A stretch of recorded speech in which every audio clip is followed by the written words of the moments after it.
Good evening to all of you who are joining from Sri Lanka, and good morning to all of you who are joining from USA and Canada. Welcome to graduate admission panel discussion organized by Colombo University Faculty of Science Alumni Association in association with the Faculty of Science, University of Colombo.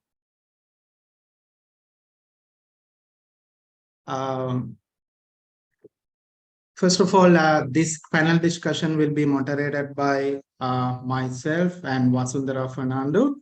And I'm Sachith Dissanayake from University of Rochester. I'm working as a research assistant professor. Wasundara. Hi, everyone. Good morning, good afternoon, good evening from wherever you're joining us today. Like Sachith said, my name is Wasundara Fernando. We are the co-moderators for today's session. I'm joining from Dalhousie University, Canada. I'm working as a postdoctoral scholar currently. Sachith? Yeah, thank you, Wasundara. So, first of all, I would like to thank everyone who actually filled this graduate admission panel discussion questionnaire that we distributed.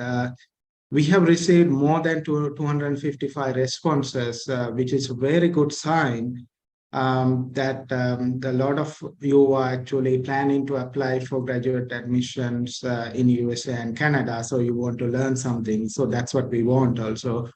So if we look at the distribution of the students who will be joining today, I think I can see already 188 participants joining, and more will join, hopefully. And so out of those 255 responses, 41% are recently graduated. And then we have fourth year, third year, and second year, and also importantly, some MSc and MPhil students joining us today. And we asked a question about what do you consider the most when you are selecting a university. So the majority of the participants mentioned that they are interested mostly in the research interest. So that's very good. But all other factors that we discussed or students also mentioned are also important, which we will discuss later in the panel discussion.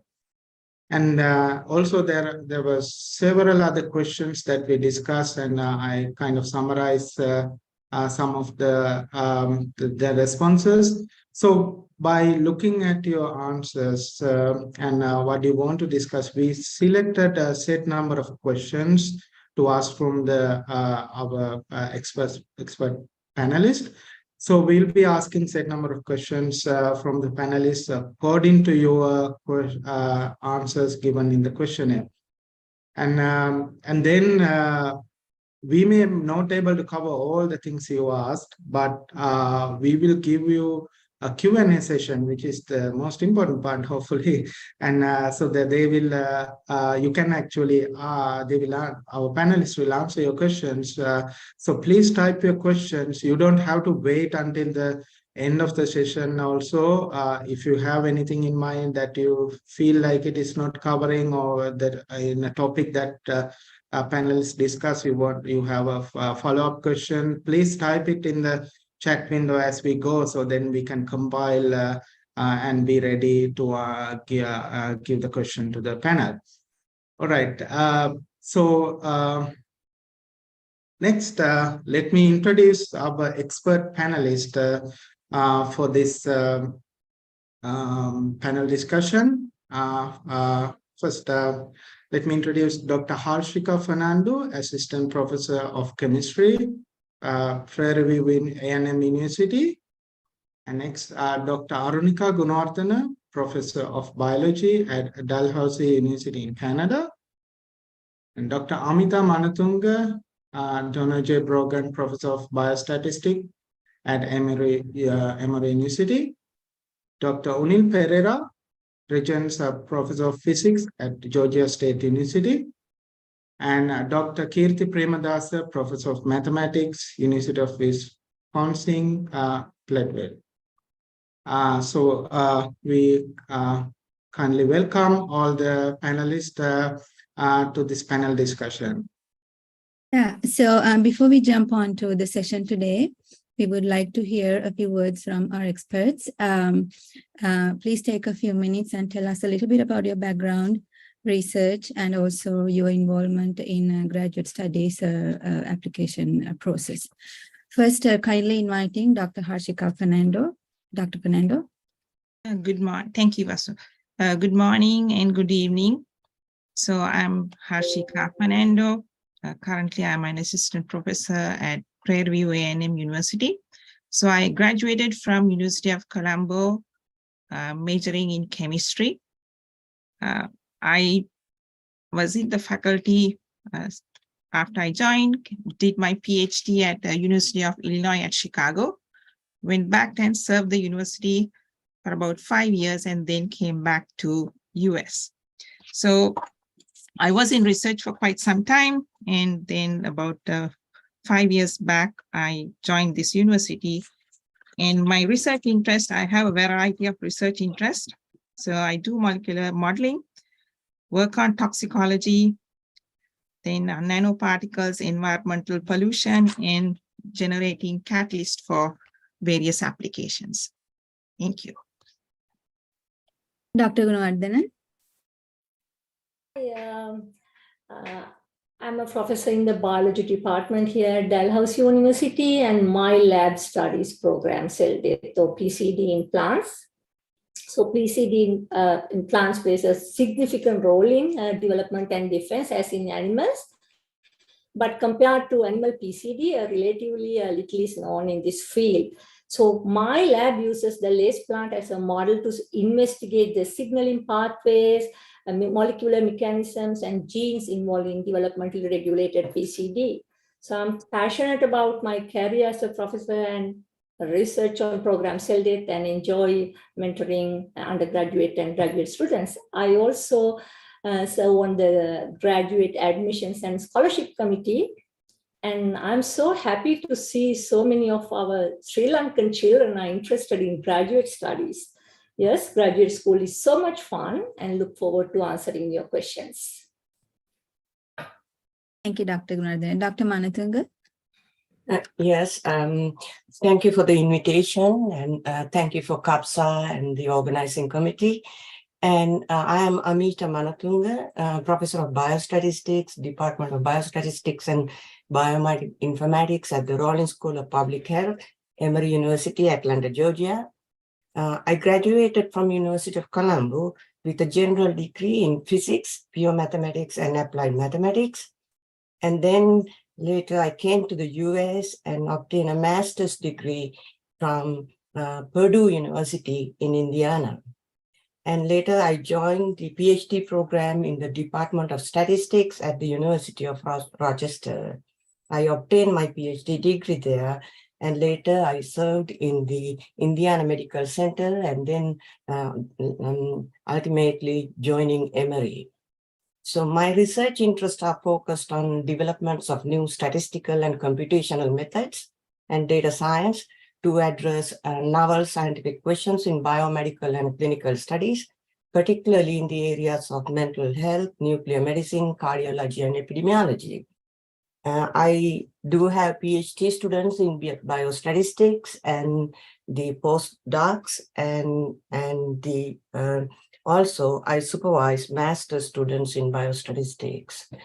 And in terms of the graduate program, the Emory has a mathematics, PhD mathematics program and a biostatistics program that I am most familiar with.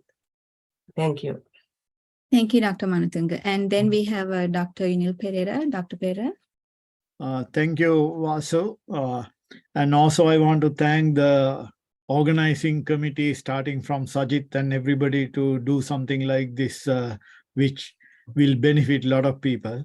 So I am also a University of Colombo graduate who did the physics special. And then after serving 1 year as assistant professor, I came to University of Pittsburgh to do my PhD. And I did physics, specifically condensed matter, in my PhD. And then I moved to Georgia State University in Atlanta as assistant professor and started research and teaching. mainly in semiconductor optoelectronics, focusing on, again, applications, infrared detectors, infrared UV, visible, all that areas, multiple wavelengths, wavelength selectable, polarization sensitive, and all that. And that was my research for almost 20 some years. And more recently, last 6 years or so, I have moved to even more real applications, that is biomedical applications using infrared. So that is disease detection using infrared applications. So my research was supported continuously for more than 25 years by NSF and DOD. And I also had several graduate students, and that was my main focus. And I had undergraduates doing summer research projects with me, and mostly I teach graduate courses, but throughout my career, at least I have taught one undergraduate course, which is the classical mechanics for senior undergraduates. So I'm familiar with the recommendation letter writing requests. So we'll talk about that later. But I'm very happy to participate in that. And also about graduate studies, I was the graduate director for Georgia State University for almost 15 years, because I joined the university when we had a very new, in fact, 5 years old graduate program. So I built up from like 5-6 graduate students to 60 graduate students before I hand it over. And even after that, I am a member of the graduate admissions committee. So thank you. That's fantastic, Dr. Perera. So last, but most definitely not least, we have Dr. Kirthi Premadasa. Dr. Premadasa. Thank you so much, Wasundara and Sachith. First of all, like Professor Unil said, I just want to extend my sincere appreciation to the organizing committee. This is a wonderful job. So very shortly about myself, I was a Colombo University undergraduate who did mathematics special, went to Purdue University where I got my PhD in algebraic topology. And then I came back to Sri Lanka and taught at University of Colombo for 14 years. And during which actually, in 2002, I became the head of mathematics department. But one of the nice things I did during that time is that because of the backlog which happened in the late 80s, the art of going overseas with an assistantship was kind of not known to the new students. So I took a lot of effort introducing it back into the university system in 1994. And so right now, and then after in 2007, I came back to the United States. Then I worked at Whitewater, University of Wisconsin-Whitewater, and now I'm a professor at University of Wisconsin-Platteville. My current research area is actually on human interest alignment using mathematical modeling, and I do a lot of so it's a lot of combination of applied mathematics and software modeling, right? And we have actually developed a lot of innovative products on career guidance as well as HR, and I'm very passionate about this type of modeling process. Thank you. Thank you, Dr. Premadasa. So, Sachith, I think we are set to go ahead and start with our session. Over to you. Thank you, Wasundara, and thank you all the panelists. Okay, so as I mentioned before, so we are going to present some set questions for each panelist. They will answer the questions and then we will move on to the Q&A. I'm already getting some Q&A questions to my chat box. Yeah, so please, if you have any other questions when you're going through any topic, please free to drop it in the chat box. Right. So the first question, we are going to direct it to Dr. Arunika Gunawardena. So as you can see, Dr. Gunawardena, there are so much interest among, if you can see, we have like almost 300 responses and 226 participants today. So our first question is, how does an undergraduate decide whether to apply for graduate studies or not? Could you please explain that to our audience? Yes, this is a very important question, Sachith. I think to answer this question, we need to ask this question first. why do I really want to apply for graduate studies? Is that because you are passionate about your subject, or your chosen profession actually requires a graduate degree, or you just want to leave the country, or family pressure, or from family or society, or could be any other reason? Well, if you are genuinely interested in research and you want to learn more, you will be a good candidate for graduate school. So the next question is this the right time for me to go to graduate school? Or will I be a successful graduate student if I start now? Graduate school is a huge commitment with high expectations. But remember, it's a rewarding and fun experience.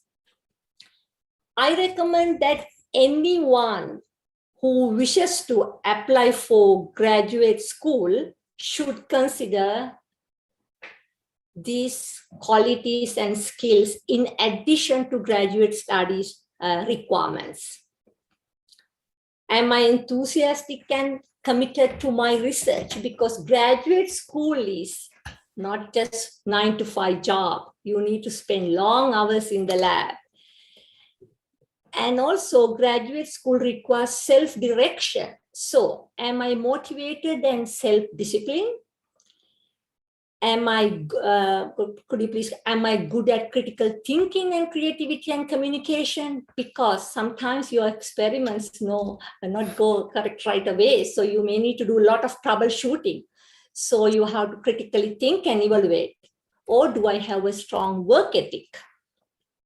And also it's important to have a strong mental ethic, because you have to come to Canada or US in order to start your graduate school. So can I handle being away from your friends, family, and loved ones? So you need to consider all those factors actually and decide whether this is the right time for you. Sometimes it may take a little longer for you to develop your skill or obtain your qualification, but that doesn't really matter, because graduate school is appropriate at any time or any stage of your life. In other words, it's never too late to apply for or go to graduate school. So choice is yours. Thank you very much, Dr. Gunawardena. Yeah, that was a great start to our session. Thank you, Dr. Gunawardena. Moving on, our second question is, how does an undergraduate decide which field to apply to? And Dr. Premadasa, we'd like to hear about your thoughts on this. So this is a very interesting topic, because to start with, I think I will actually, there are 4 points on this slide, but actually I would I'll start with the second point. And I'm catching on what Dr. Arunika said. The passion for your work is number one, because especially as you get older, right? I mean, you will notice that if you do not have genuine passion to what you are doing, right, you will feel unaccomplished or unfulfilled. But the researchers who love their area really keep on going until very late in life. But you have to remember that what is important is that you end up doing what you love, right? You not really need to start doing what you love, because the start is actually getting your foot in a US or a Canadian university. Now, when you get your foot in, remember, people from all over the world are trying to get their foot in to a graduate program. So you really have to look at the US internal competition as well as the competition from countries like China and India and rest of the world. And they will have very accomplished people trying to apply for the same area that you're applying. A general rule of the thumb is pure sciences such as, say, mathematics, physics, right? Okay, so not many US, there are of course, but not a whole lot of US students are concentrating on doing PhDs in this area. So for those areas, there is less competition, I would say, but it can still vary. But areas like computer science and electrical engineering, the competition is very large. So So what do? Okay, so you really want to do computer science, and then, the competition is so large. What you can do is try to get your foot in through a different department related to computer science, like mathematics or physics or some other department, and then try to work your way into your passion. So, and then the third point is also very important. Some areas which may look very competitive, and for example, business, right? Okay, might look very competitive, but remember, not all US students, US born students, do not want to do PhDs in business. They would like to get an MS and then walk away to a nice job with a high paying salary. Then what happens is there are not many candidates applying for PhDs. So there are these weird situations where the competition looks very intense for the MS, but not necessarily for the PhDs. Look for those. And also, remember, when you are applying from Sri Lanka, you may be the smartest students in the lot, but you are still applying from far away. It makes all the difference when you're in a university and applying. So for example, quite a lot of my friends who came to do mathematics, right, at Purdue University, you know what they did was they took a couple of computer science courses, right? And then they decided, okay, and they got to know the computer science department, right, personally, because now they're in the same university. And then they slowly started getting attached to the department and getting, recommendation from computer science professors.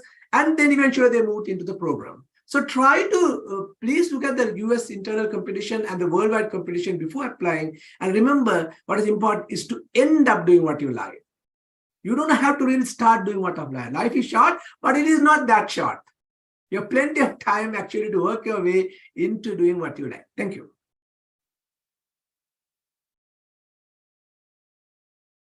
Thank you, Dr. Premadasa.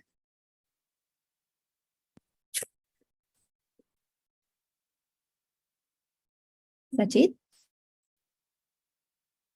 I think you're mute.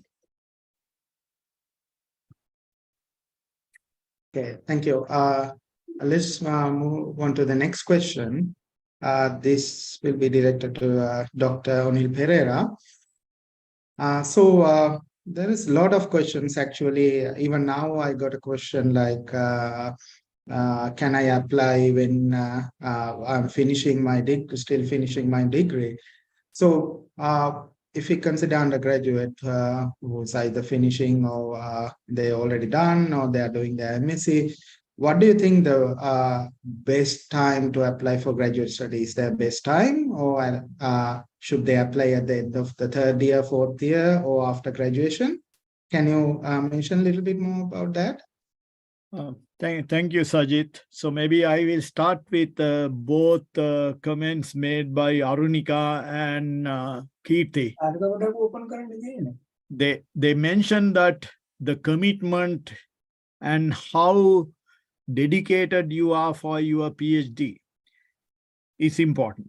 So that I'm going to stress that point. You should decide whether you are ready to have an application package which shows a strong commitment and your keenness to do graduate studies, and that you can complete the application package by the deadline of the university. And that will depend on your graduation and also depends on some other factors. So you need to read the website and find out what are the university requirements. The main requirements will be similar, but there may be small differences. For one example, some universities will say we will not consider a GPA below this for your undergraduate degree. If that is the case, we will need a MS degree. And most of the US universities now require a 4-year degree. So if you cannot submit the complete transcripts by the application deadline, unless you are an absolutely exceptional student, where all your recommendation letters say you will be the next Nobel Prize winner, applying in third year is not going to be too practical. And I know that looking at the list of people who responded, majority is in after the graduation. it is better to be late than never. So if you are in graduate MS or MPhil program, you still have time to do that. And again, I think you heard that there is no time limit to start a PhD program. We have students starting at 60 plus years of age in US, because in state of Georgia now they give free tuition for retired people. So remember that part as the timings when you want to apply. But assistantship is one of the critical things most of our Sri Lankan students need. Most of the research one or highly research universities will give assistantship with admission in US. Canada may be different. And some specific universities may be different. And MS, focus on MS and focus more on undergraduate teaching universities will be different, because they will offer pure teaching assistantships for MS students.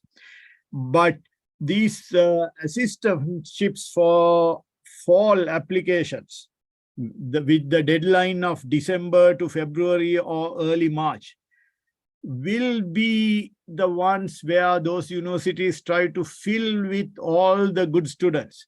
So for those places, spring numbers will be pretty low. And summer will be even hard.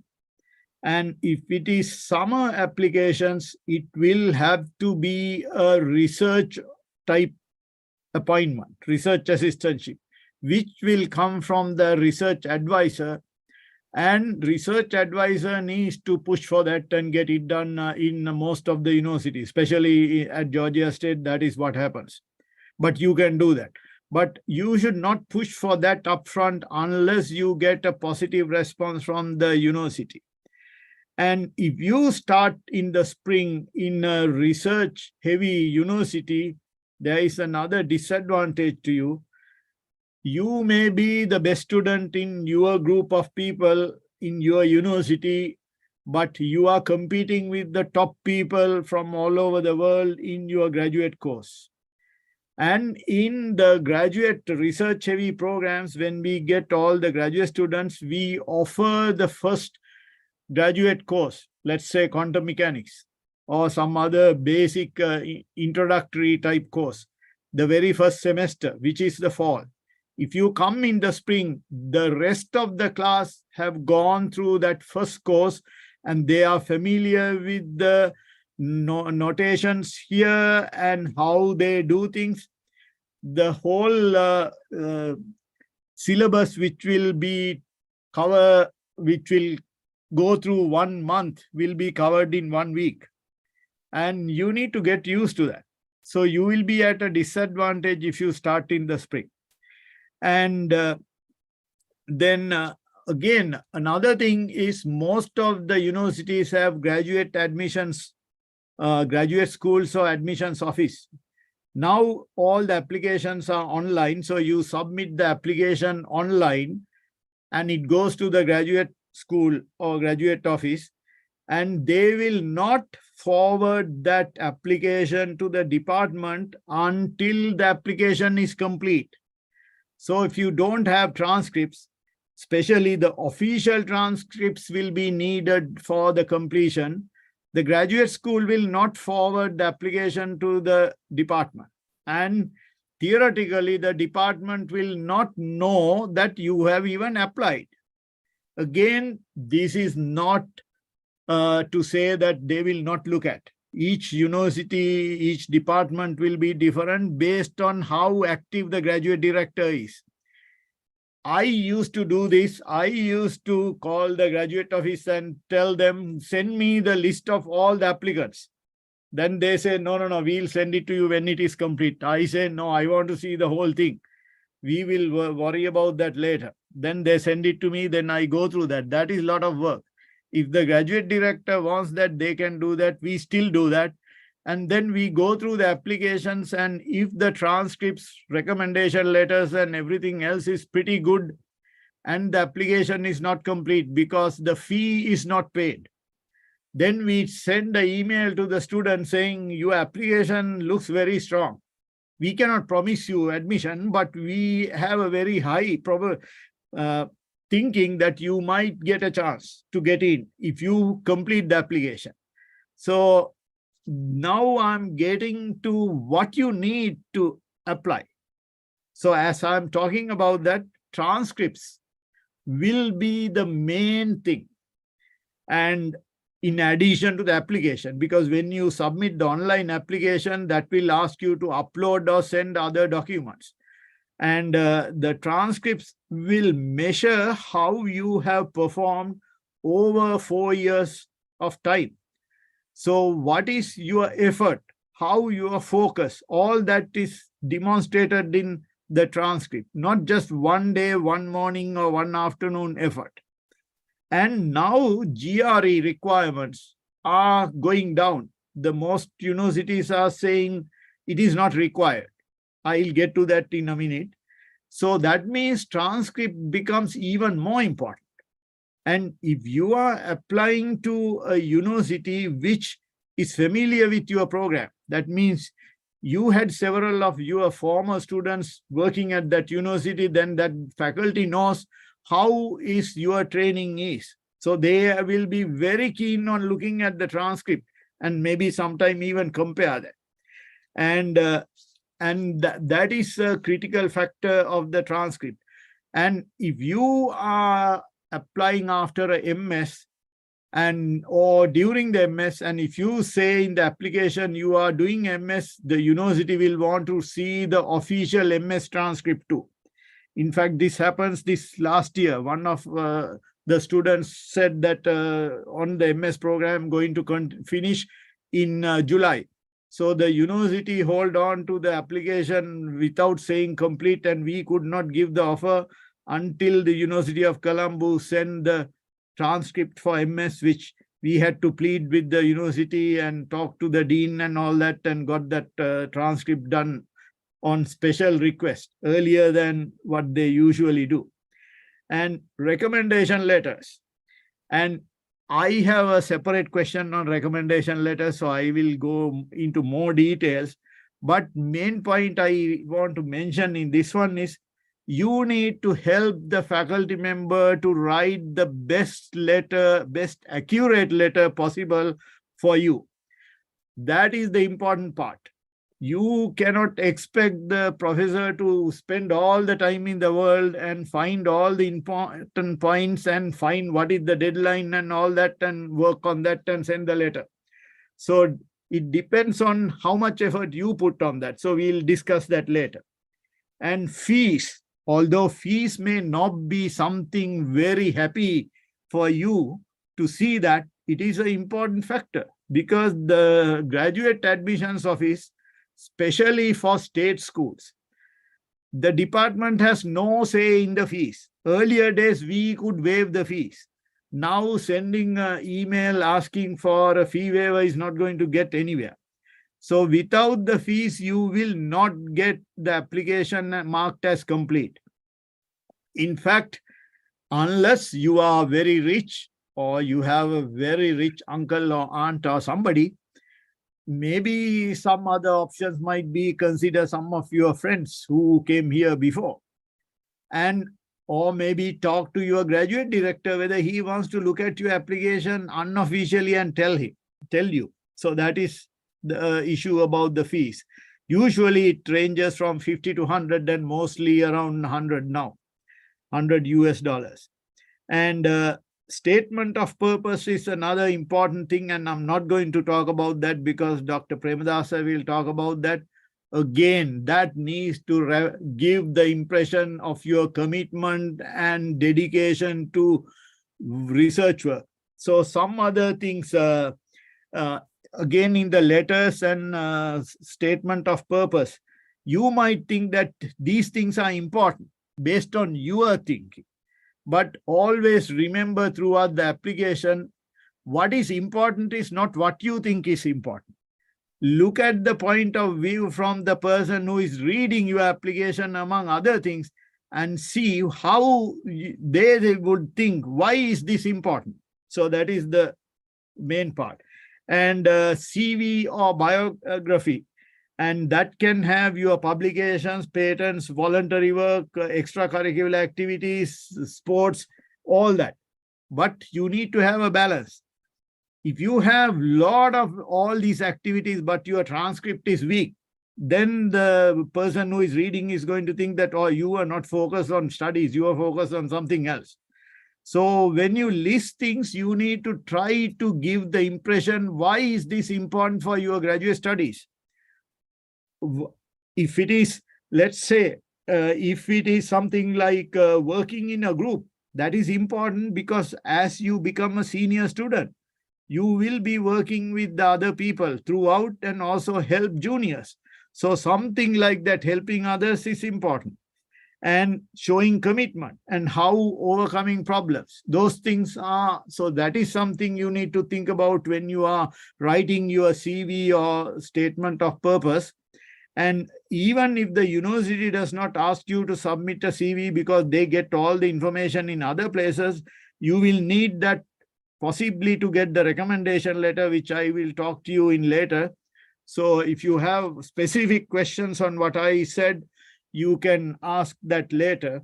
And also the last thing, TOEFL is a very important thing. TOEFL or IELTS. If you do not do well on that one, embassy will not issue you the visa and the university will not have much to say about that. Everything else, the graduate director can talk to the dean's office and see whether there can be any special condition. But for visa, no. But GRE, now we are saying GRE is not required. But if your transcript is weak, a strong GRE, especially the GRE general, subject. And also if you are looking for a teaching assistantship, because teaching assistantship means you need to prove that you know the subject matter to teach undergraduate labs. So having that is a plus, but it is not a requirement. I think I have covered all the bulleted points except two, which we will talk about later. Thank you very much. Thank you, Dr. Unil Perera. It's a very detailed information, which we'll talk in more detail also for some of the points. So, just to remind, so that we have actually 235 participants on Zoom and also 40 participants on YouTube. For the YouTube participants, you can use the YouTube chat window to actually put if you have any questions that you would like to ask from the panelist. And also in little bit time, maybe in a few minutes, we will post also a poll to get your demographic, like what institution you are, etc. So for our record, it will appear on your Zoom chat window. So please answer to that poll also while you are listening. All right. Thank you, Wasundara.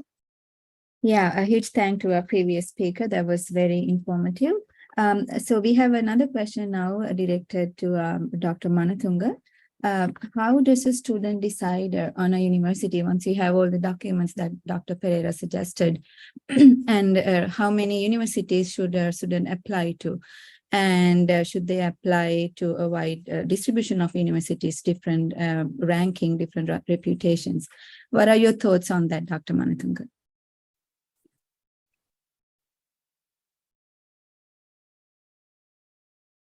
Sorry, you're muted. Thank you, Wasundara. Perfect. Yeah, there is large number of universities in the USA. So the answer is it actually depends, So you all are students from different fields. So it depends on field, students' portfolio and strength, as well as what students want to do afterwards. I think before even addressing these questions, it is better to reflect on those three things. There are certain fields that are harder to get into. I can speak about Emory University where I work, like certain fields such as neuroscience, genetics, you apply to and you go directly work with some professor rather than applying to a program. Whereas statistics, mathematics, computer science, data science, and you apply to a program and take courses of 2 years, and then you start your research. For those fields who work directly with a professor, you may want to look for professors that match your interests. This is really important, and you can look at what you have done in the past and see whether your interests really match with the person that you plan to work. And you also want to find places that have secure funding. And without funding, it is really hard to afford the graduate education. So this is something really important. You can read the websites carefully and assess the professor's work. Most importantly, recent publications of the work and determine whether it is a good fit for you. So this way you can approach the professor after making an assessment. And for those apply to programs like mathematics, statistics, and so on, you really want to evaluate about the program that you want to do. Look at students' placements and outcomes if you can. For example, if you want to be a professor, you want to go to a place with a good record of academic student replacement. You can again read the website and figure out where their alumni work. If you don't know what you want to do, what you are going to do in the future, then look at programs that help you to figure out that.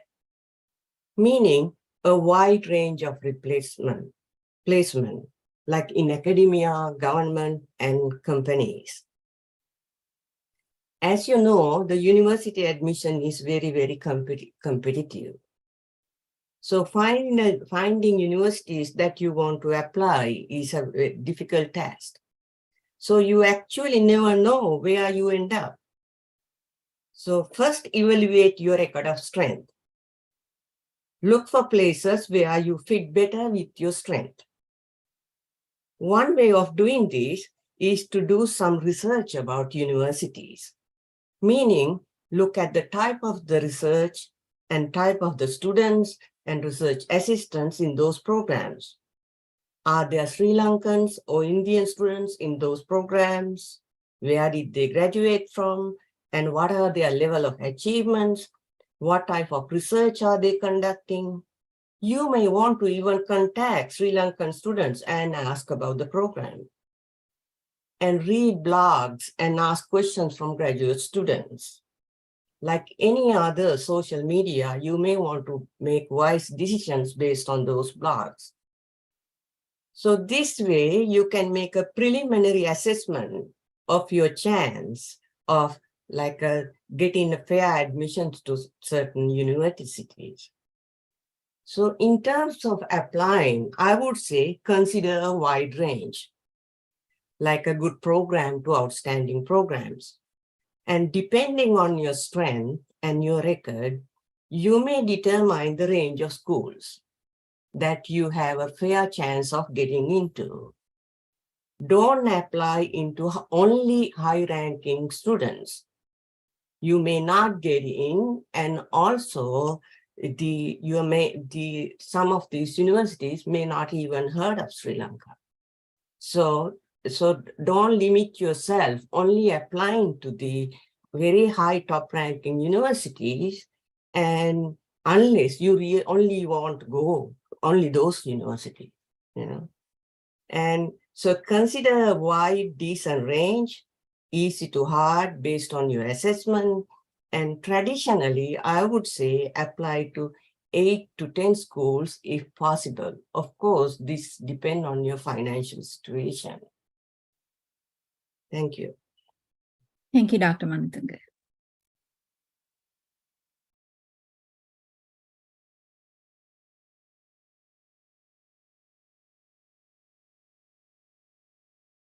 Can't hear you, Sachith.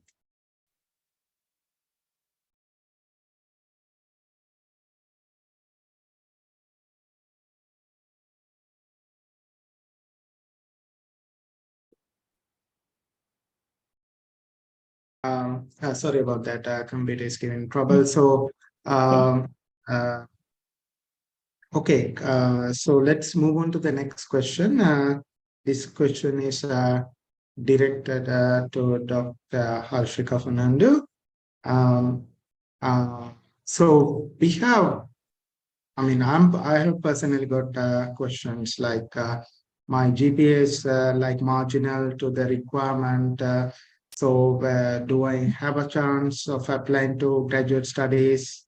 So I think it's a common problem among some of the students who are like enthusiastic to come to grad studies, but for some reason the undergrad GPA is a little bit marginal or close to the requirement. So is there anything they can do to be a better applicant? Yes, Sachith. So that's a good question. So the first thing which I recommend is to get your transcript evaluated. So to do an evaluation, there are many organizations that they do. These are some examples. So I'm the current graduate coordinator in our university. So I get the transcripts evaluated from these places.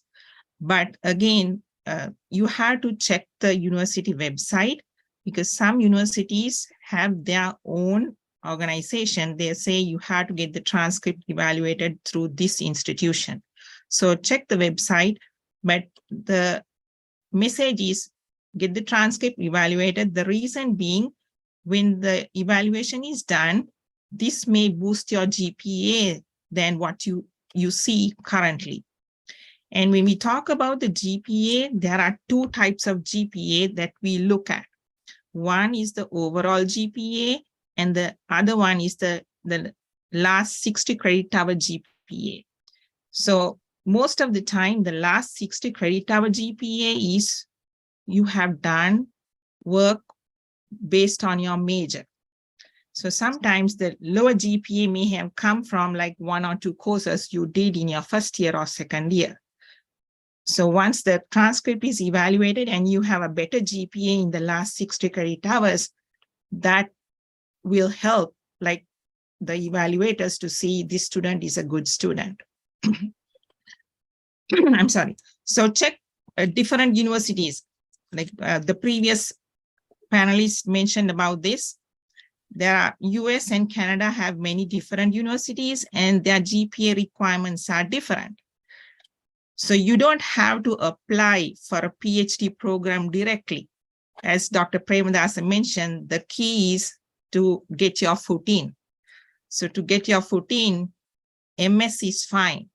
Once you do, like once you are here, you get your MS, you can go to a university of a dream university, like of your choice. So our university don't have a PhD program in chemistry. So we have international students coming in, and the international students, after they get their master's degree, they do well, and they go to R1 institutions, like, and Dr. Perera mentioned about the R1 and R2 institutions. So if the university doesn't have a PhD program and their chemistry department is large, still you can get some kind of assistantship, even if you are doing a master's. Some professors, they have their own research funding. So through that, you can get an assistantship. The next thing is you have to do well in your GRE and English exams. So even if your GPA is marginal, it's evaluated, and if you do well in your GRE subject score, that will show you are a good student. So I mentioned about applying for a master's first. You can, if even, some of you are already in masters, doing masters or MPhil back in Sri Lanka. So if you do well in your masters or MPhil, that helps you to get into a university. Doing research and publishing, it can be a paper or a presentation at a conference that shows that you can do well. And always reach out to the graduate coordinator. So graduate coordinators are sending like replies when you inquire about the graduate program, what needs to be done. And the main thing is, if your dream is to do graduate studies, you need to be push on it. Just don't give up. It's never too late. There is no age barrier, or like, you may be a graduate, like just graduated, or like have graduated a couple of years ago. But if you have a dream, you should apply and work towards it. Thank you, Dr. Fernando. That was a very important message to the audience. SOP, or the statement of purpose, sometimes we call it as a research statement or personal statement, one of the very important documents in the application package. Could you talk to that, Dr. Premadasa, please? Can you explain how to write a good SOP, and what should the students include in their SOP to make it a good SOP? Thank you, Wasundara. I'm glad to have got an opportunity to talk about this. So I will start by actually saying, now, last time when I went to Sri Lanka, actually, sorry, the poll keeps coming. Okay, so last time when I went to Sri Lanka, never before that I have heard the word SOP.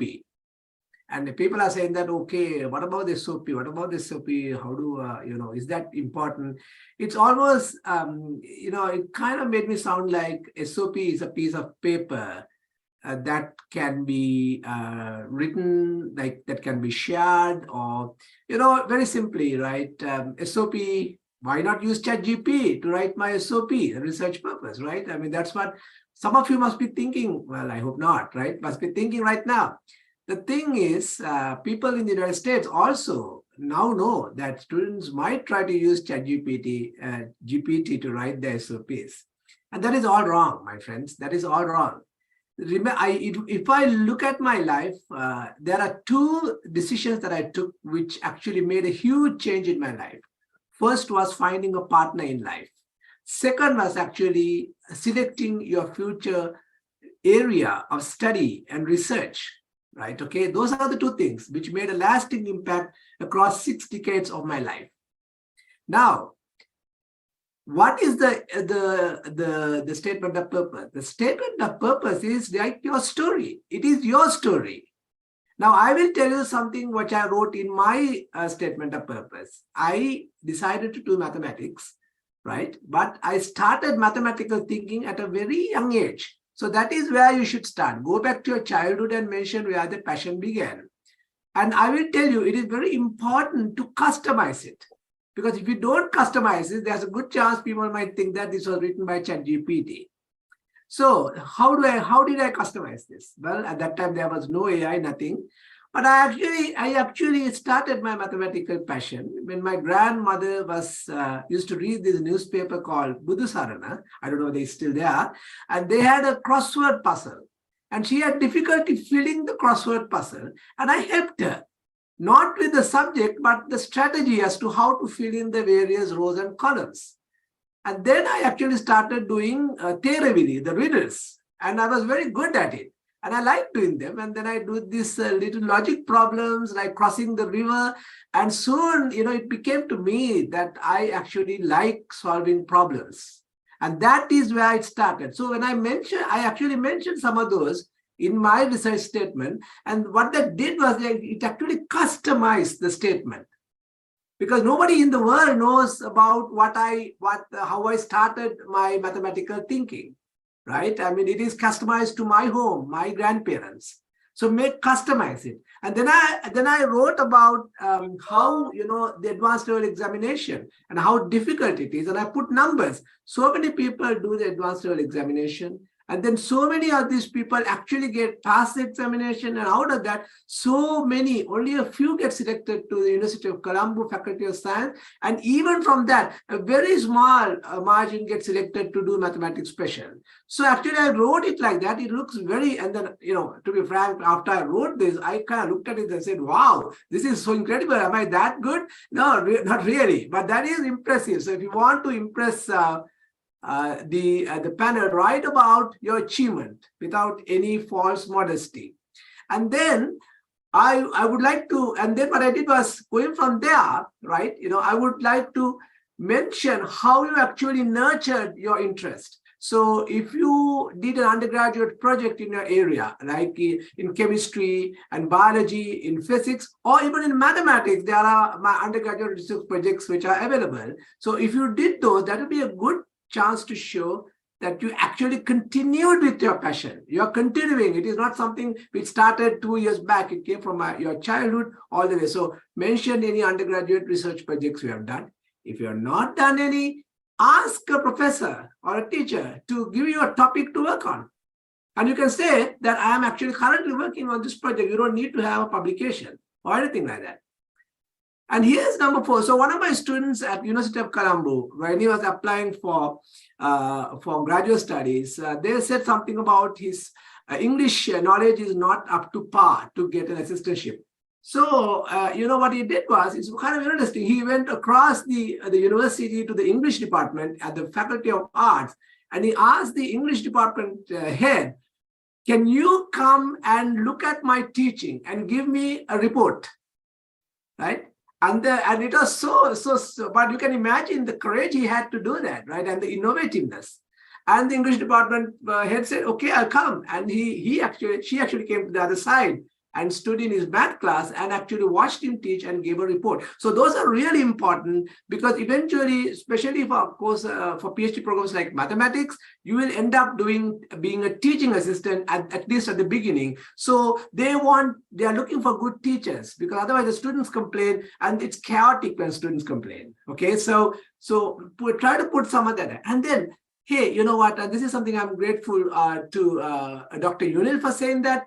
Tell about how difficult it was for you to come to this stage, the challenges that you faced, right? Okay, and then actually one of the biggest challenges that I faced was not economics, actually, because there was so much social pressure for me to do engineering.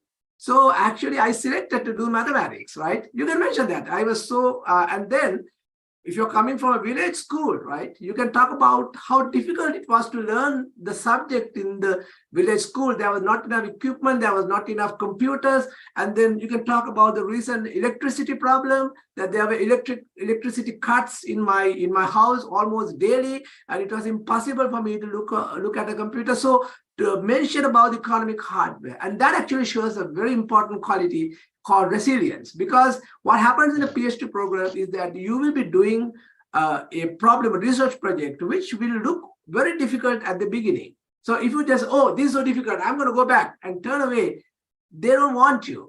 What they want is they want resilience people with resilience. That means people who will keep coming back and attacking. I am going to achieve this. I'm going to get my goal. So show that you have that resilience by showing how much the economic hardships that you had, and mention your short-term and long-term goals, right? I mean, tell that your short-term goal is to get a PhD or a master's degree from a reputed university in Canada or the United States, right? And then that was your lifetime dream, right? Okay, and then say that after doing that, I'm going to either join the industry, right? Or I'm going to join the academic, because I have a lab for teaching and research, right? And mention those short-term and long-term goals. So the key thing is, please do not use ChatGPT to write this, because it cannot customize it. You have to mention how it started, right? Your family, right? What exactly are the instances? You should mention the name of your village school and the village that you grew up. And so how remote it is, right? Okay, so mention names and make it customized and tell your story, not somebody else's story. Why is that important? Because you are going to live with it. When you're 60 years old, you are still going to live with the passion that you have. So mention your story and not somebody else's story. So start from the very beginning, from where I started, and go to the future and tell about what your plans are in the long run and the short run. Thank you so much for giving me a chance to answer this very important question, Vasu. Thank you, Dr. Premadasa. It is very important question, and I hope it will be very helpful for the students. Thank you again. So next question is directed to Dr. Arunika Gunawardena. Dr. Gunawardena, so this question is, I find it very important because myself also didn't know that we can contact professors at the time we were applying. So, so our question is, do I need to contact professors? If so, what is the best time of the year to contact professors? So, and how can a student write a good email to a professor? Who, so can you please explain on that points? Yes, Sachith. It's a very good question. Yes, I highly recommend contacting professors, especially if you plan to apply for a thesis-based master's or a PhD program. Because at one stage of your application process, it asks whether you have found a supervisor to support your studies and funding. So if you have no supervisor, more frequently what happens, your application is rejected. So it's always better to find a supervisor before applying to graduate school. So next question is, what is the best time of the year to contact professors? You can contact professors at any time. The next question is, how do I write a good email? So before writing a good email, you need to identify potential supervisors. So how can I find a potential supervisor? So visit the website of the faculty, department, school that offers your program to find out current faculty members with your research interest. Once you have found a couple of potential supervisors, then you need to read a few of their publications to learn more about their research. That's very important for you to formulate a research question. Then you need to decide which ones look suitable for your research interest. So then you have, I don't know, you can make a list and maybe you decide, okay, I'm going to write to first 5. So then you have to send a clear and concise email explaining that you are planning to apply for graduate studies and looking for a supervisor. So you can briefly include your research interests. So that's why I told you at the beginning, like you need to read few of their research papers to understand currently what's happening in their lab. So you will be able to get a good idea to formulate a research interest or question. If you have experience, yes, include them. Like say that you completed your honors, so you are a current honors student. You can include all those things. It's always better to attach an unofficial transcript. You can send the official one later, and your like a short CV, maybe 2 pages or so. If you have any publication presentations, include everything. So I will tell you, for example, my lab, as I told you at the beginning, my lab works on the program cell death in plant development. So if you send me an email telling that you want to do graduate school in my lab to study program cell death in plant development, honestly, I don't know whether I will be interested in responding to your email. But if you send me an email telling that, you are really interested in this particular research question in PCD and you are looking for a supervisor and you would like to do graduate studies, I will definitely consider emailing and asking follow-up questions. So what happened, those questions will help you actually draft a good research statement or good research proposal. So it's so important actually you spend some time before you start writing to professors. Sometimes I have seen students send the same email to all the professors in the department. Don't waste your time, honestly, writing to all the professors in the department at the same time. You need to select which ones actually matches with your research. So if you don't hear from them, within 2 weeks or so, you can send a gentle reminder. If not, then you have to try more people in the area that you are interested. Yeah. Thank you very much, Dr. Gunawardena. I think it's very important for the students. Wasundara? Yeah, this discussion brings our memories back to from the time that we were students and applying for graduate studies. Yes. Reference letters are sort of a document in the application package that speaks to our abilities to complete a PhD or master's from the perspective of a professor, how they look at us, what's their judgment. So it is very important, I assume, having the ideal reference letter that can support your admission. So Dr. Perera, could you please speak to this matter and specifically how to request for the ideal reference letter that supports the admission, and what should a student ask from their professors to focus in the reference letters specifically? Thank you again, Wasundara. So as I said before, I want to emphasize, starting with the same statement.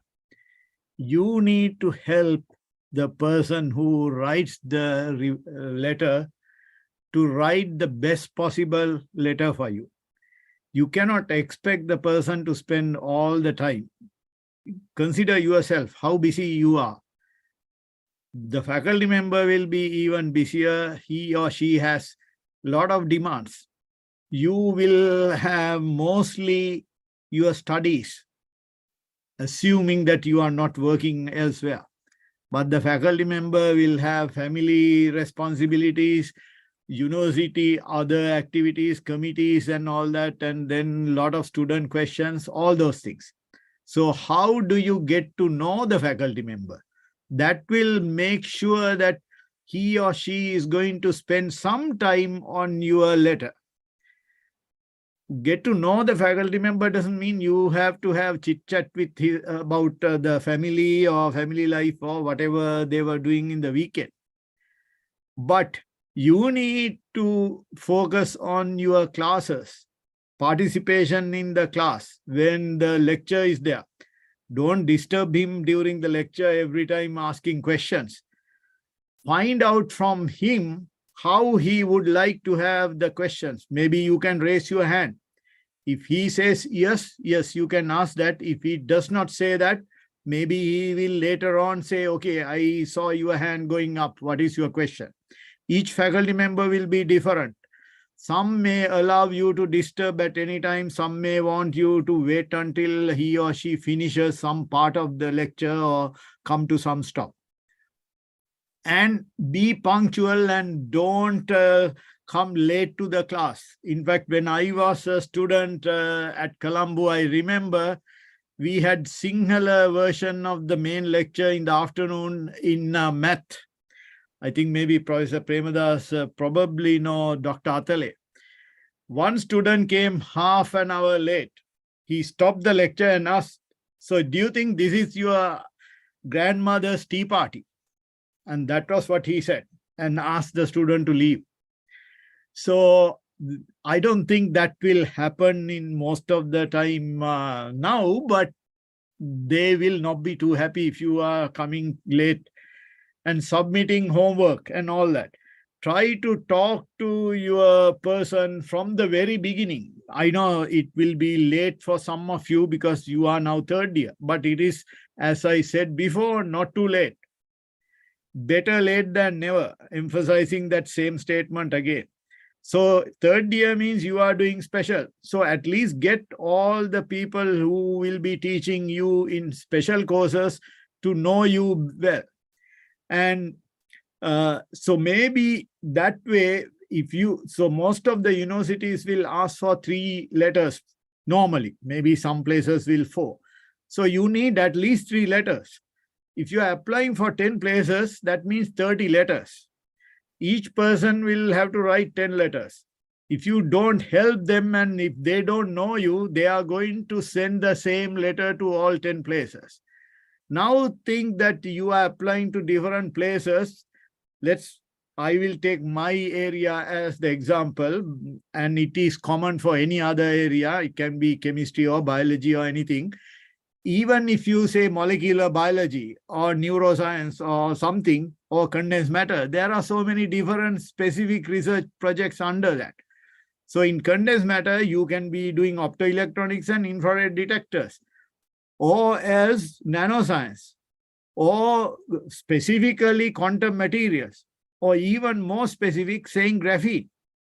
So if you are picking different universities and focusing on the research professor, which Dr. Gunawardena talked about before, and at one place you are talking about quantum materials, specifically graphene, and in another place, not graphene, but molybdenum, selenide, or some other quantum material. So if that is the case, you want your recommendation letters, people to write something about that. And I think Dr. Premadasa talked about, if you have not done some research, talk to your advisor and find out whether you can get a project. Maybe you cannot get a project on one of these new materials, but you can talk to the person in your department along in that quantum materials or condensed matter area about these new materials. So he knows that you have some interest in this, and in the letter, he can mention that. And also, if you have 4 or 5 or 6 people, possible people to write letters, you don't have to ask the same person to write all the letters. You can customize which one goes where. Why am I saying that? You may apply to, let's say you are applying to Georgia State or Emory or some Canadian university, Dalhousie or some other place. There have been some other Sri Lankan students from your institute gone there, and you know some particular faculty member has wrote that recommendation letter who was successful. Then you might want to see whether you can get a letter from that person. That doesn't guarantee you that you will get in, because that depends not only the recommendation letter, but your transcript too. Assuming you have similar transcripts, that should help.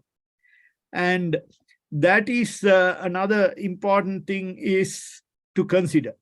And so that means you can talk to your students who may already have offers now, if you consider now, who will be coming in August.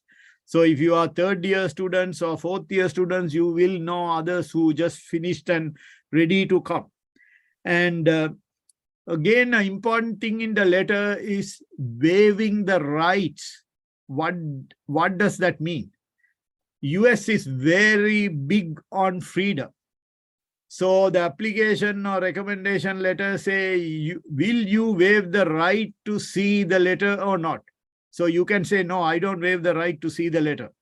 That means once you are here, you can sue the university and ask for the letter.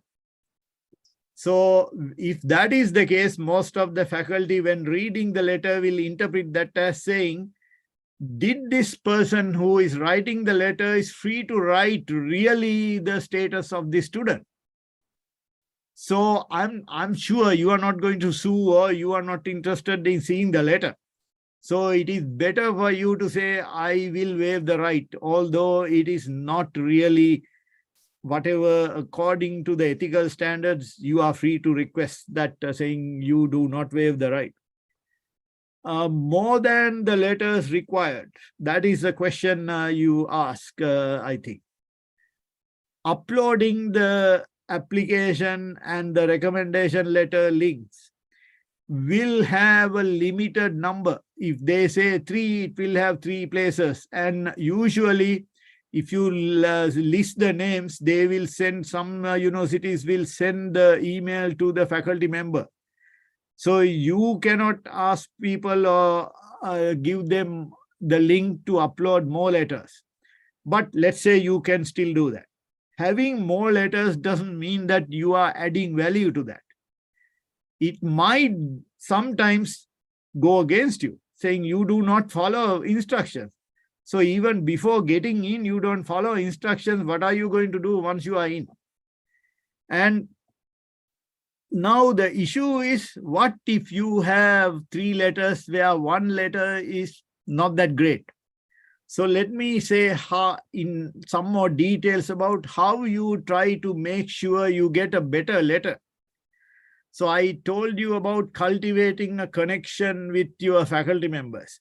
So after some time, once you get to know them close to the application, when you have decided what schools you are going to apply and what are their deadlines, go to those faculty members and tell them, this is my plan.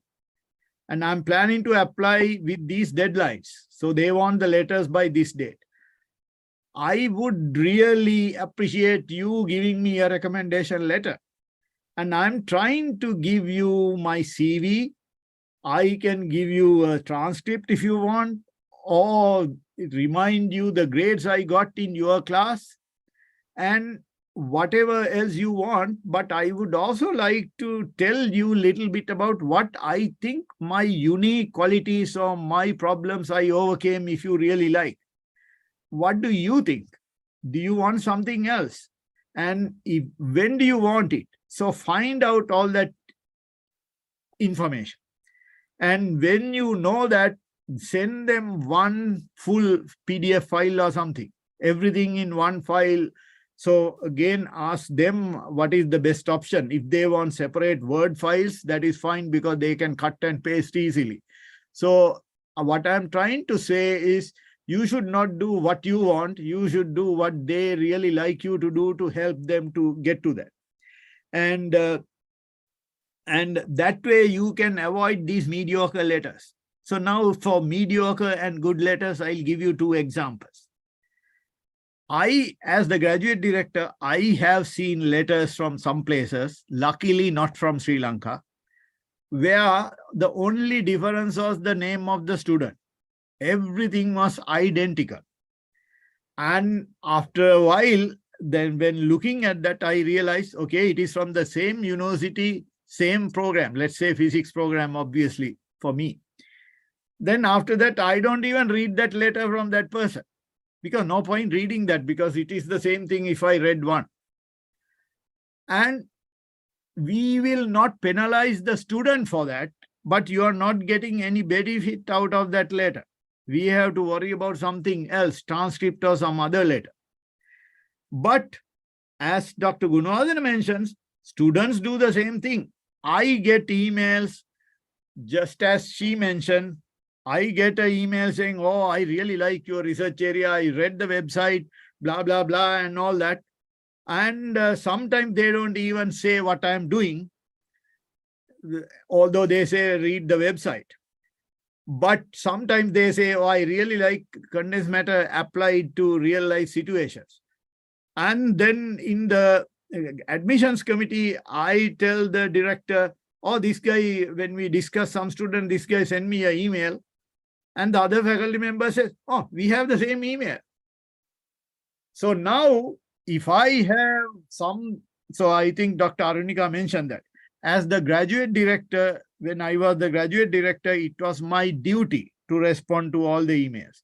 Although I'm not too happy, I respond very short email to any letters like that. And because of my habit, I still try to respond with a quick email to that type of letters, but I don't spend too much time on those emails. So I am emphasizing the same fact, and I'm agreeing 100% with that earlier comment. And so don't make these mistakes. When we were applying, we didn't have email. I applied in 1981. And we had to send hard letters. And we gave the professor a stamped, addressed envelope with the hard copy to write the recommendation letter.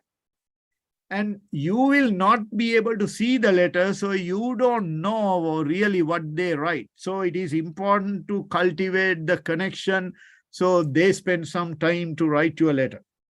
And let me come to the positive letter. Again, as the graduate director, if there was a student applying from Perera Physics, I will look for this particular faculty member's letter. Sometimes, if everything else is good, I send an email to this faculty member saying, I know you were not one of the recommendation letters for the student. Can you tell me something about that?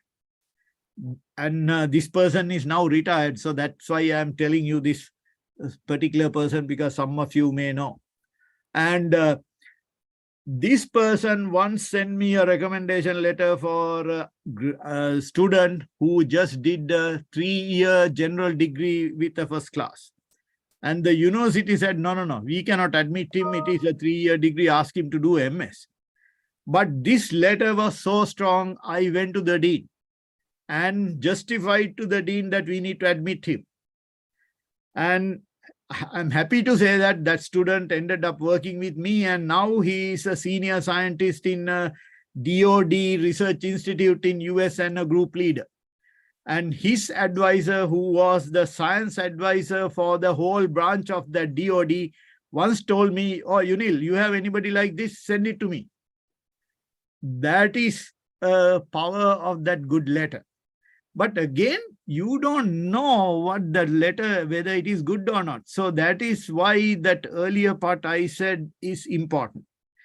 And I emphasize the emails we talked about contacting the US professors. Again, the same thing is true. Talking to your Sri Lankan professors too. But they are busy, don't overdo that. Don't ask unnecessary questions. Don't try to show that you know the material. And but you need to make sure that they are helpful to your case. So thank you very much. Thank you, Dr. Perera.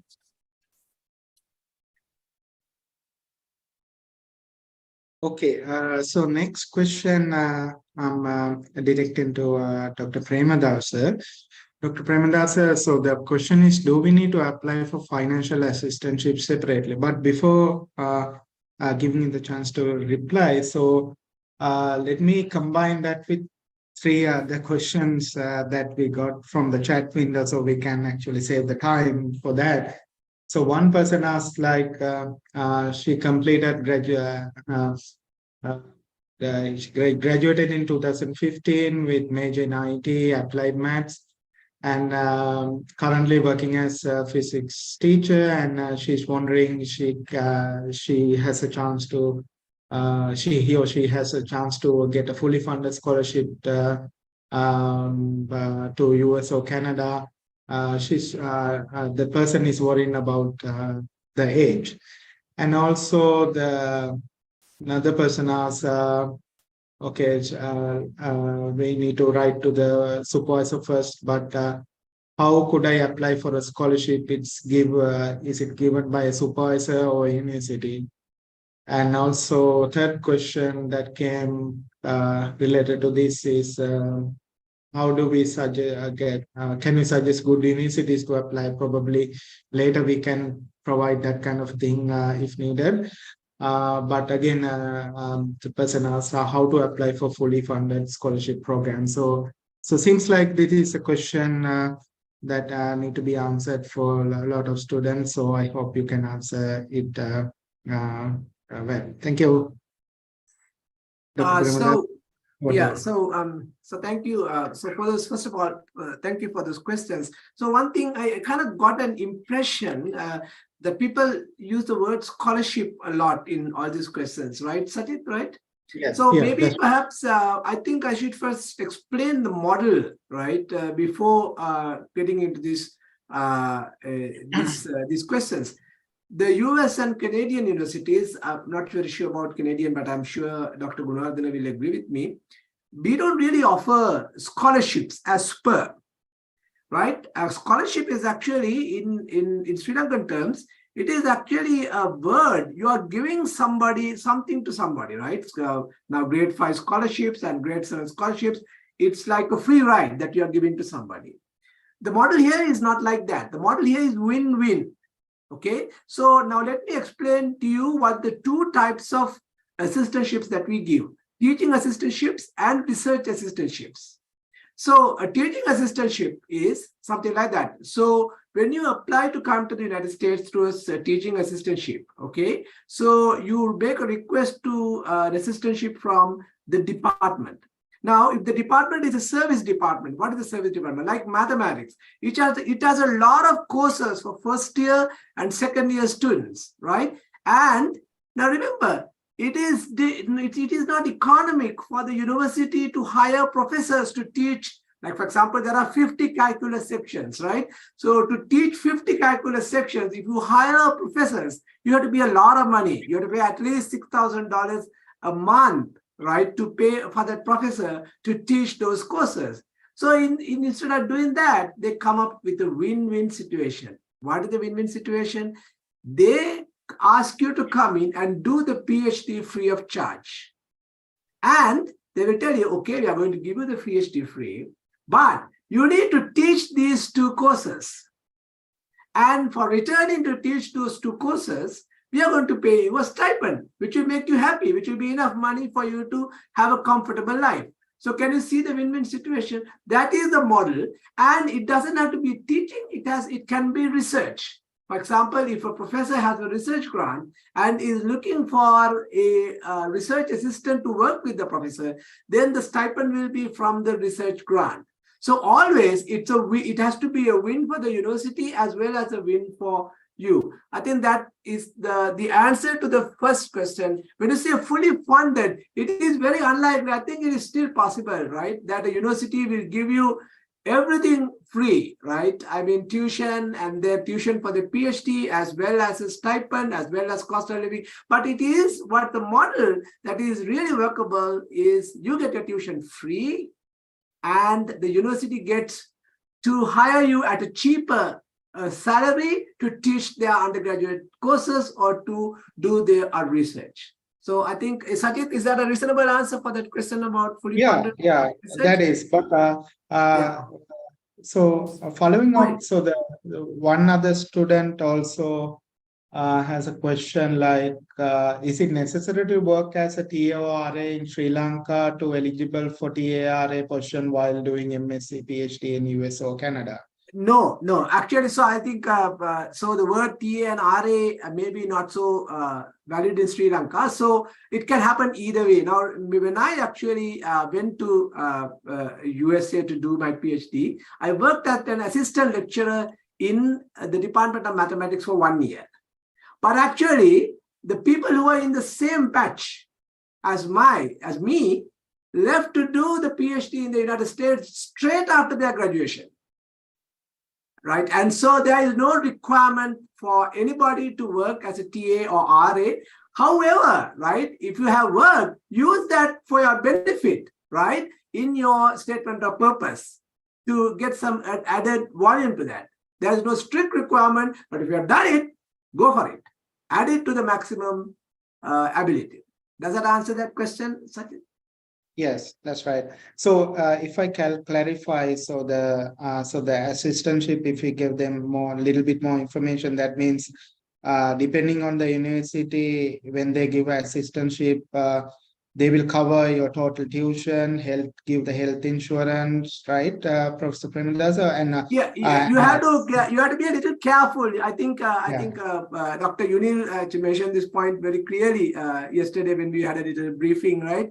Because, I mean, strictly speaking, right, okay, they have to cover your tuition, right? And they have to give you a stipend. But sometimes, right, they do marketing. They will say, okay, we are going to give you $70,000 per year. And that is, wow, that is so exciting. But they have actually secretly added the tuition cost to that $70,000.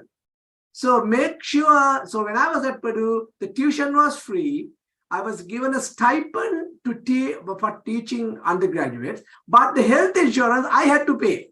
So those things, right? You have to those things. Make sure that they are covered in some way or the other. Make sure that your tuition is covered, and you are given a stipend for your teaching or research. And also check the health insurance, because that is a considerable amount. Make sure that you check this. There's nothing called you have to do it. Sometimes, marketing comes into the action, and you need to be very careful before you read the rights. Does that answer is a reasonable answer? Yes, that's good. So the Dr. Premadasa also like applying for financial assistantship. Normally, there is a question in the application itself just to check, right? Or do they need to contact the department separately about that? How is the usual procedure? So I think what happens is, again, it really depends on the university, because it's very clear if you go to the department, right, and the website, right, and it tells you how to apply. It will tell you, because some universities, I think others can join in here, right, okay, and so I think some universities just say that, hey, you know what, we will not give you admission without an assistantship. If you are giving you admissionship, the assistantship is secured. Other universities might say that the admission is separate from the assistantship, and they might sometimes give you a tuition waiver without any assistantship and maybe a grading position. It all depends, I think, on the universities. So at this point, I would like everybody to chip in a little bit. Am I telling it correctly? Yes, Kirthi. Yeah, we in physics at GSU will not admit any student for PhD physics program without the full assistantship. Yeah, so Kirthi, we do provide at Emory scholarships actually. So our graduate students receive 3-year full tuitionship and the support, financial support paid. So for 3 years. So after that, they have to find their own funding, doing research and collaboration and teaching, So there are some universities who provide scholarships, but it is rare, I would say. Okay. Yep. So Sachith, as for a last question, somebody wanted, I think this is a burning question for everybody. How do you start? Okay, so once, this is because people need a place to start, right? After this webinar, right? And then they said, oh, all is good, but how do I start? So they need to find out like what are the good universities to apply. Well, it's a process, right? You need to find that out slowly, but a good place to start would be, so for example, look at a conference, right? Say the Big Ten conference in the US, right? Okay. And that will have a number of universities, all of them will offer assistantships, right? But go to one university and just go to your favorite department and check the requirement and get a start, right? And that is how you get things started. But as far as the others, look for the places where Sri Lankan students have gone before. Like I know for Purdue, I think Dr. Amita would agree, has a long line of Sri Lankan students who actually got PhDs from Purdue, and Dr. Unil, Pittsburgh also, right? Okay, has a long line of Sri Lankan students, right, who took PhDs from Pittsburgh. So look at that, do some research to find out where have Sri Lankan students gone before. But a good place, just look at some of the big conferences and then look at the universities and then just start. I mean, that's a reasonable way to get started. Do it today evening, or tomorrow morning, just like that. Yeah, that's great, Dr. Premadasa. Okay, let's move on to the next. Thank you very much, Dr. Premadasa, for your insight. So we can come back to this again in the Q&A session. So let's move on to the next question. Yeah, so now let's say after following all the things that our experts have been suggesting for about an hour and a half now, and then we get the offer, which would be amazing. And then if we get multiple offers, which would be amazing, then having just one offer. So if I get multiple offers, how should I select the best university that suits me? And if I receive a better offer after accepting another offer, what can I do and what should I do? Any thoughts on that, Dr. Fernando? And thank you, Wasundara, for posting the question. So first, I will go with the first question. If I receive multiple offers. So as Wasundara mentioned, it's great. You have done all that was discussed previously. Now it's time to select. So one thing you got to remember is having an offer letter to pursue graduate studies doesn't guarantee you get your PhD. You have to work for it. So you have to work for it Dr. Arunika mentioned, you have to be dedicated, you have to do research, and it's not a 9-to-5 job. So it's a long, lengthy process. In US, average 5 years, you're committed to it. So you have to read the offer letters carefully. In the offer letter, it will tell you have to accept the offer on or before this date. And you need to check the deadlines. So there are deadlines. There is a national deadline, which will come in the next slide. But some universities, they have deadlines before the national deadline because they want to see who are the students who will commit to coming to that university. Because remember, each university have number of spots which they want to fill in. So they give offer letters, and if you decline, they want to give the offer to another student. Then you need to see, is the research interest that you are passionate about is available in the university that you have the offer letter. The rank of the university. So when we talk about the rank, US and Canada, we have a wide variety of universities, whether it's R1, R2, and then there are various categories the universities are ranked. So when you go to a top ranked university, the research groups are large. Large research groups, sometimes you may not be able to see your supervisor. Very frequently, you will be put under, as an incoming student, under somebody. So those things you need to write to past students. I think this was mentioned by previous panelists.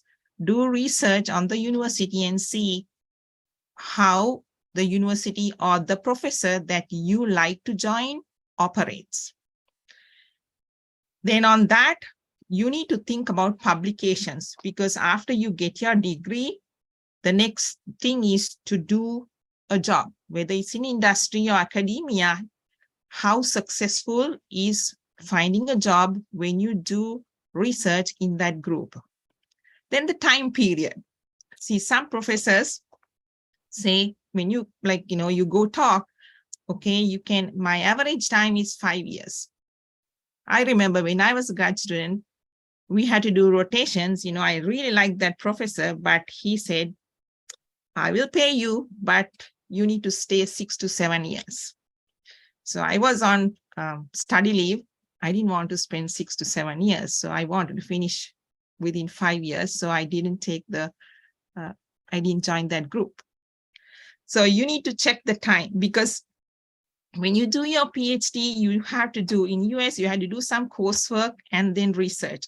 So after you finish your coursework, it's all research. It's a long process. So you have to be on it. You cannot quit halfway, then all the goal is gone. And the PhD qualifying process. So just getting admission doesn't mean you are just a PhD student. In universities, they have either qualifying exams or some process of being qualified as a PhD student. So you need to have an idea what this is, because when I applied many years ago, I didn't know. As Dr. Perera said, we didn't have internet to communicate. So you come, only reference was if there was a previous student, and if they came on vacation, you can ask how is the university, and what is the process. But now you have access. So reach out to students, Sri Lankan students, or any other student, and see what the process is. Then about the stipend, I think Dr. Premadasa mentioned about this. The stipend in the offer letter, it is mentioned. Check if the stipend includes summer support, tuition fee waiver, health insurance, and the cost of living. So the cost of living in different states, different cities are different. And one thing, again, thinking back, when I got the offer letter, I was so happy. Okay, I get this much of dollars, but nowhere it mentioned that they will take out tax. Okay, so depending on the state, you can have like federal tax they take out, and then depending on the state, they will take out state tax also. So you don't get what is mentioned in the offer letter. Then weather. So some of you may want to stay in warmer weather, some in, doesn't mind as long as you get into a school. So this is optional. If you can, if you want to decide, and if you have like multiple offers, you can think about that. Then spouse. Initially, you may come by yourself. Later on, you may have a plan to bring your spouse. So think what he or she is going to do. Is she going to go to school or to do a job? What are the available options? So these you can do research and find out, because graduate student salary is not a lot. So you can survive, yes, but it's good, like, if you have some support from your spouse. Diversity, that's again optional. And I think I mentioned these publications from the group and years towards the degree. I think that's all I have on that regarding that. Can we move to the next slide, please? Okay, so I mentioned we have a national deadline. So national deadline is April 15th. So if the offer letter says a date before that, and you have applied to multiple schools, like you have offers now, and you can see what the deadlines are, write to the graduate coordinator and see if you can get the extension until April 15. Sometimes you may not be successful, but it's always good to try. Because once you sign the offer letter and you send it, now you have a contract. So you are bound to that school. So later on, you get a better school and you like that school better than the one you accepted. You cannot just move on. You have to contact the school that you signed the contract with and see if they will release you. This is very important because we don't want to make a bad reputation of Sri Lankan students accepting offers and not going, because this will prevent the schools giving offers to students after you apply. They will not rely on Sri Lankan students. That's it. Thank you. Thank you, Dr. Fernando. Just a follow-up question to that. So this is the positive side. It's great when we hear. There's nothing like hearing from a graduate program once you apply. But what if you don't hear anything from the university after applying, and how should a student communicate with the university sort of to inquire politely about the status of application? And most importantly, when should we do that if we do not hear from a university?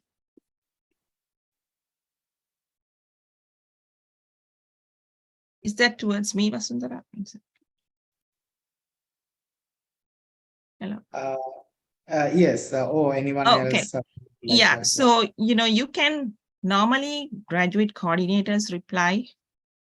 So you can write to the graduate coordinator to see if the application has come. You mean after receiving the offer letter, right? No, like no. if you do not hear from them, when would be a good time to inquire, like politely ask about the status of my application, what happened with my application, sort of a thing?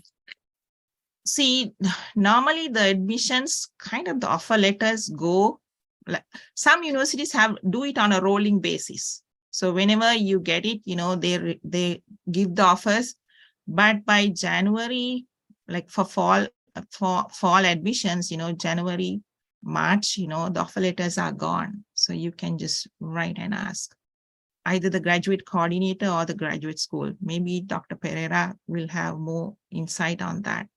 Yeah, I can add something to that. Thanks, Harshica.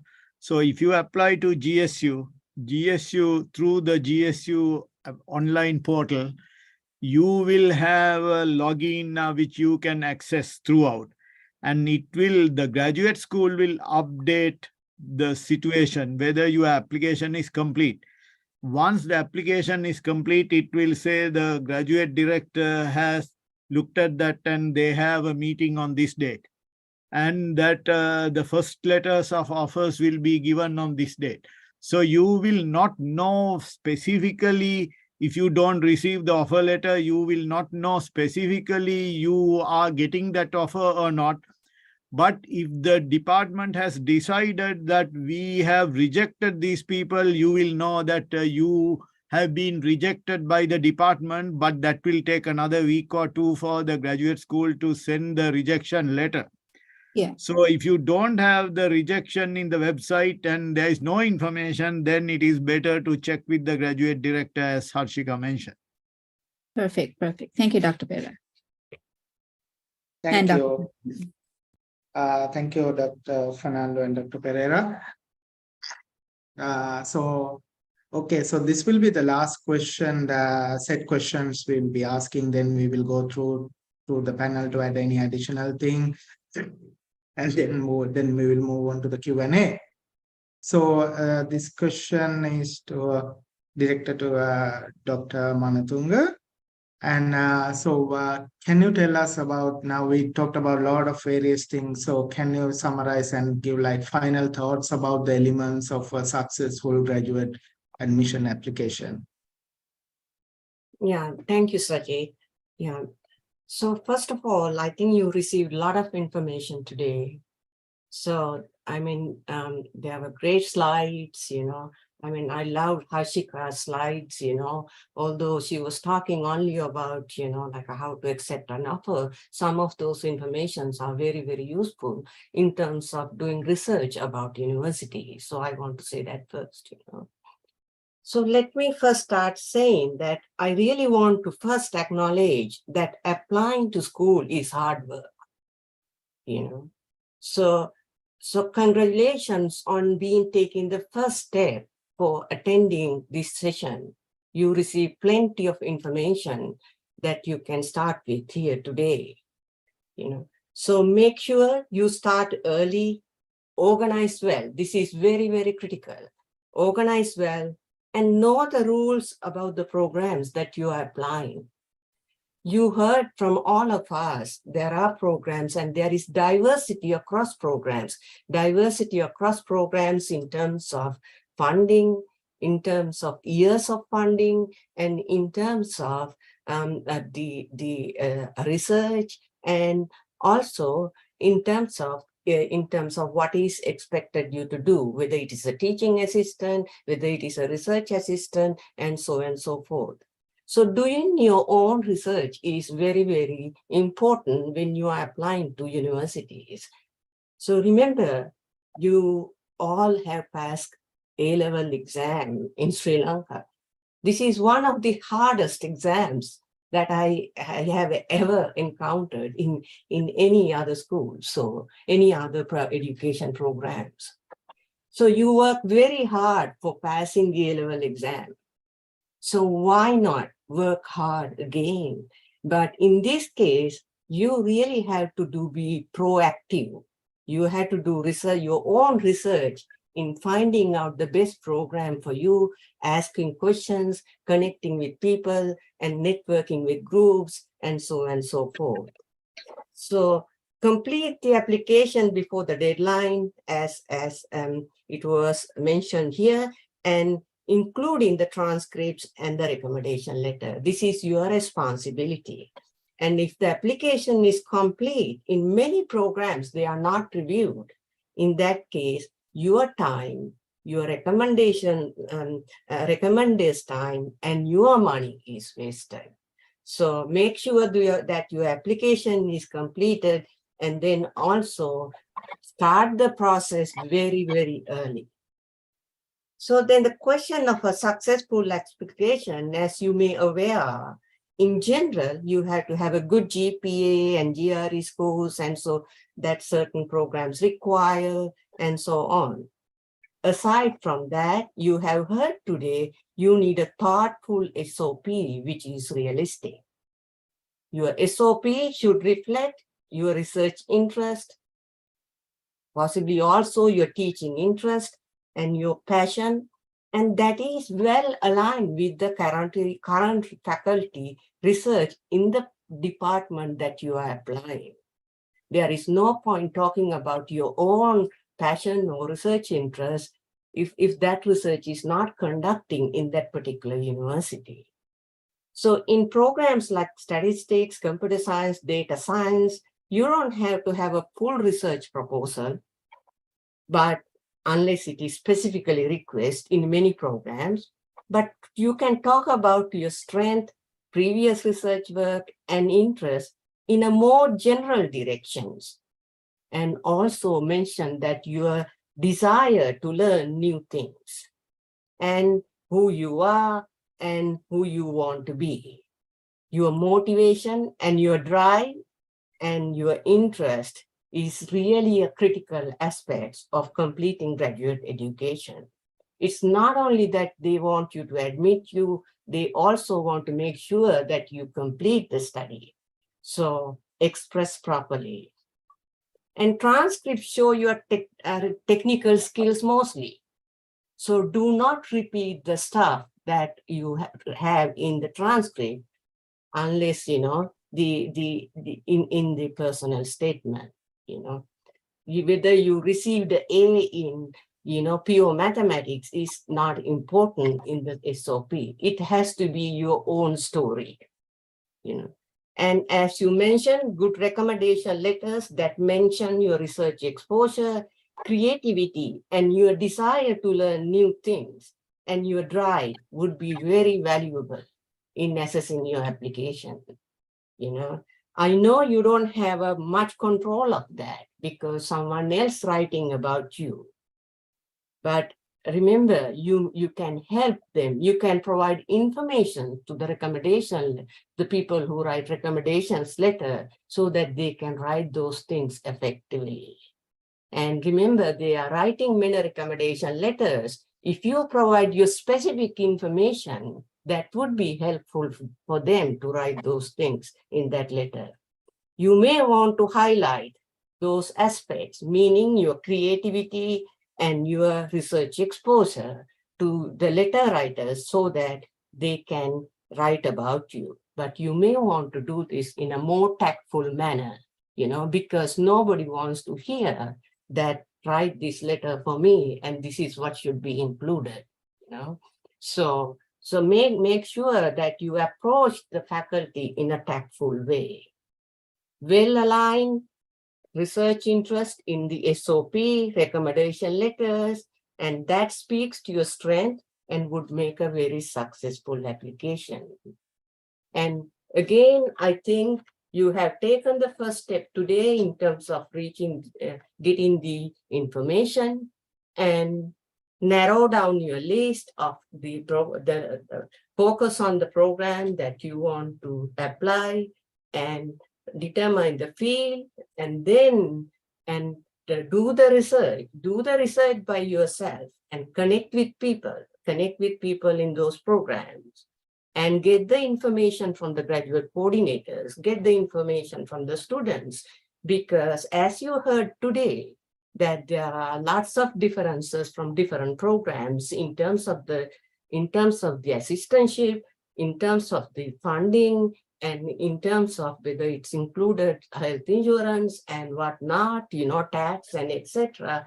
But you can get those information through the graduate coordinator, and if you are proactive. So in this case, remember, it's not like you were taking advanced level examination. Your mother and father are not after you, and this is the time for you to be proactive and take responsibility and plan your future accordingly what you want to do. Yeah, thank you, Dr. Manatunga, for giving a nice, concise summary of the entire session, and I'm sure our audience will appreciate that. So we are moving toward the end of the session, and this would be the time that our experts will summarize anything or add anything else that they wanted to share with our students. First, I want to add that we will have a Q&A session. So please type your questions now. of course, the Q&A session, you will get more information. So if you have time, still please join with us for Q&A session also. Yeah. Go ahead, Wasundara. Yeah. So let me start with Dr. Arunika Gunawardena. Dr. Gunawardena, if you have any final thoughts or anything you would like to add, and specifically if you could speak to the financial assistance and how that works in the Canadian system as well, that would be great. Okay, I'm happy. Can you please go to the slide? Yes, so you learn a lot through all these members. Like there are slight differences, especially in funding graduate programs. So I will briefly mention it during my talk. So I'm taking Dalhousie University as an example because even within Canada, there are slight differences in funding. So if you plan to come to Dalhousie University to do your graduate studies, you will need to meet the Faculty of Graduate Studies minimum requirements as well as program-specific requirements. So let's first talk about Faculty of Graduate Studies minimum requirements. So if you are going to go for master's degree, then you have to have 4-year bachelor's degree. Then minimum GPA is 3. I think they look at, especially if you don't have that GPA, they look at the last 60 credit of your study. And minimum language proficiency scores, either IELTS or TOEFL. So please visit the website if you want to get the exact number. I think TOEFL is 92, IELTS is 7.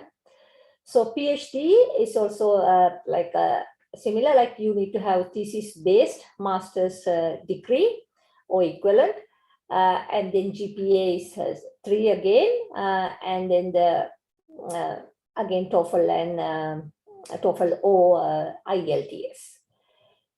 So the next point is that very, very important. Could you please go to the next slide, please? Yes. So please remember, very, very important point is meeting the Faculty of Graduate Studies minimum requirement does not guarantee admission to all of your Dalhousie's graduate program. So you need to visit the appropriate department to explore what else they might actually need to qualify your application. So for example, let's take biology. So in my department, if you are interested in, we have 4 teams: cell and molecular biology, ecology and evolution, genetics and economics, and marine biology. So you need to pick the right team for you. And remember, as I mentioned earlier, you need to write to the professors and find a supervisor for you. So that would help in your application process, because if, as I mentioned earlier, if you don't have a supervisor, then your application will not be successful.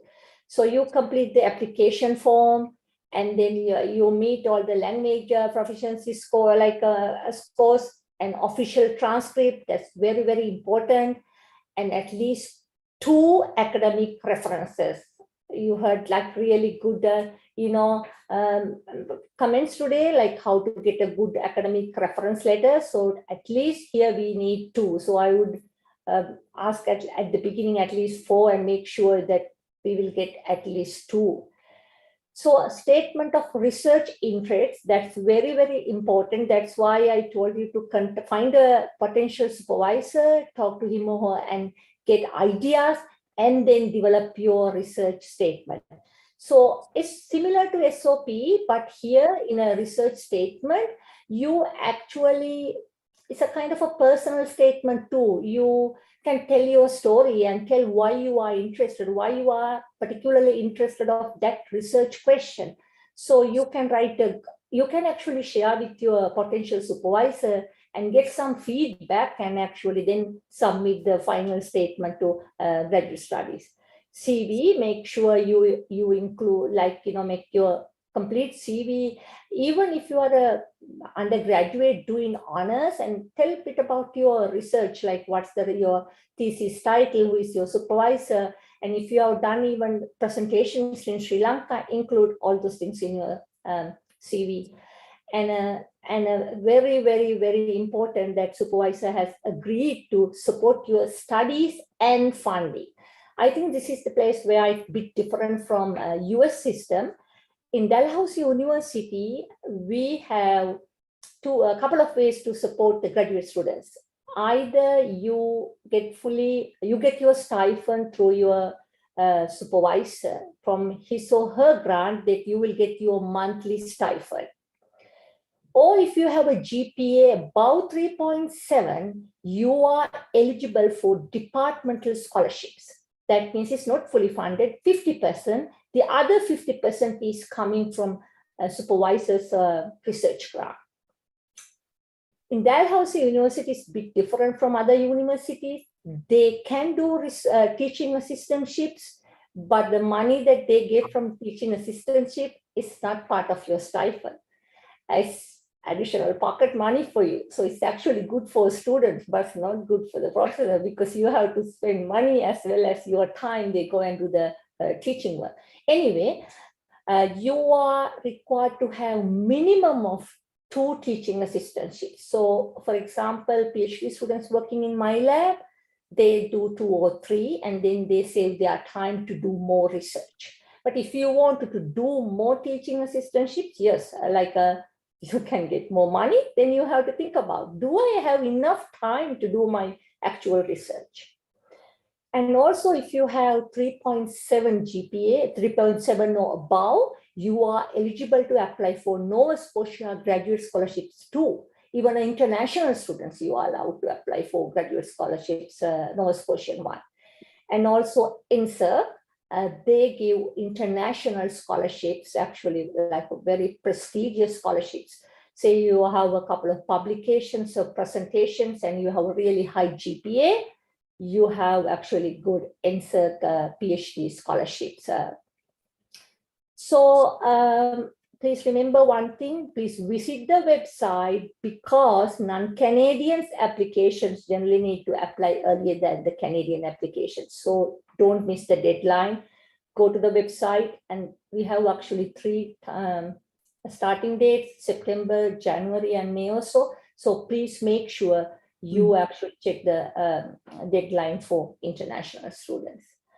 Yeah, so this is what I have to tell specific things for Canada, especially for Dalhousie, and I agree with all the other things the other speakers mentioned. Thanks. Thank you very much, Dr. Gunawardena. Dr. Fernando, any addition? Wasundara, yeah, so let's so since we have Q&A time also, let's remind the panelists that maybe we can limit to 1 or 2 minutes from now on, to go to the Q&A session. Yeah. Dr. Fernando, any additional? Just a brief thing, joining here means you want to do a high degree. So it's a dream. So pursue your passion, dream on it, and just do whatever it's needed. And good luck. Thanks. Very sweet. Thank you. And Dr. Manatunga? Yes, again, thank you for being here, and thank you for the opportunity to participate in this panel. And I really enjoyed it, and thank you for the audience. And I hope you received useful information today, and start working hard and find the best program for you and start applying. I also want to mention one more thing, and as I said before, there are lots of universities in the USA.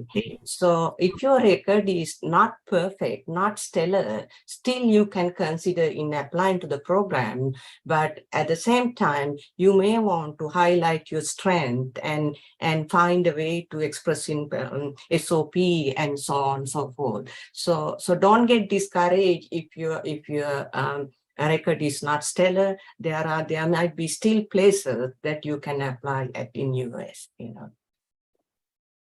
Good luck.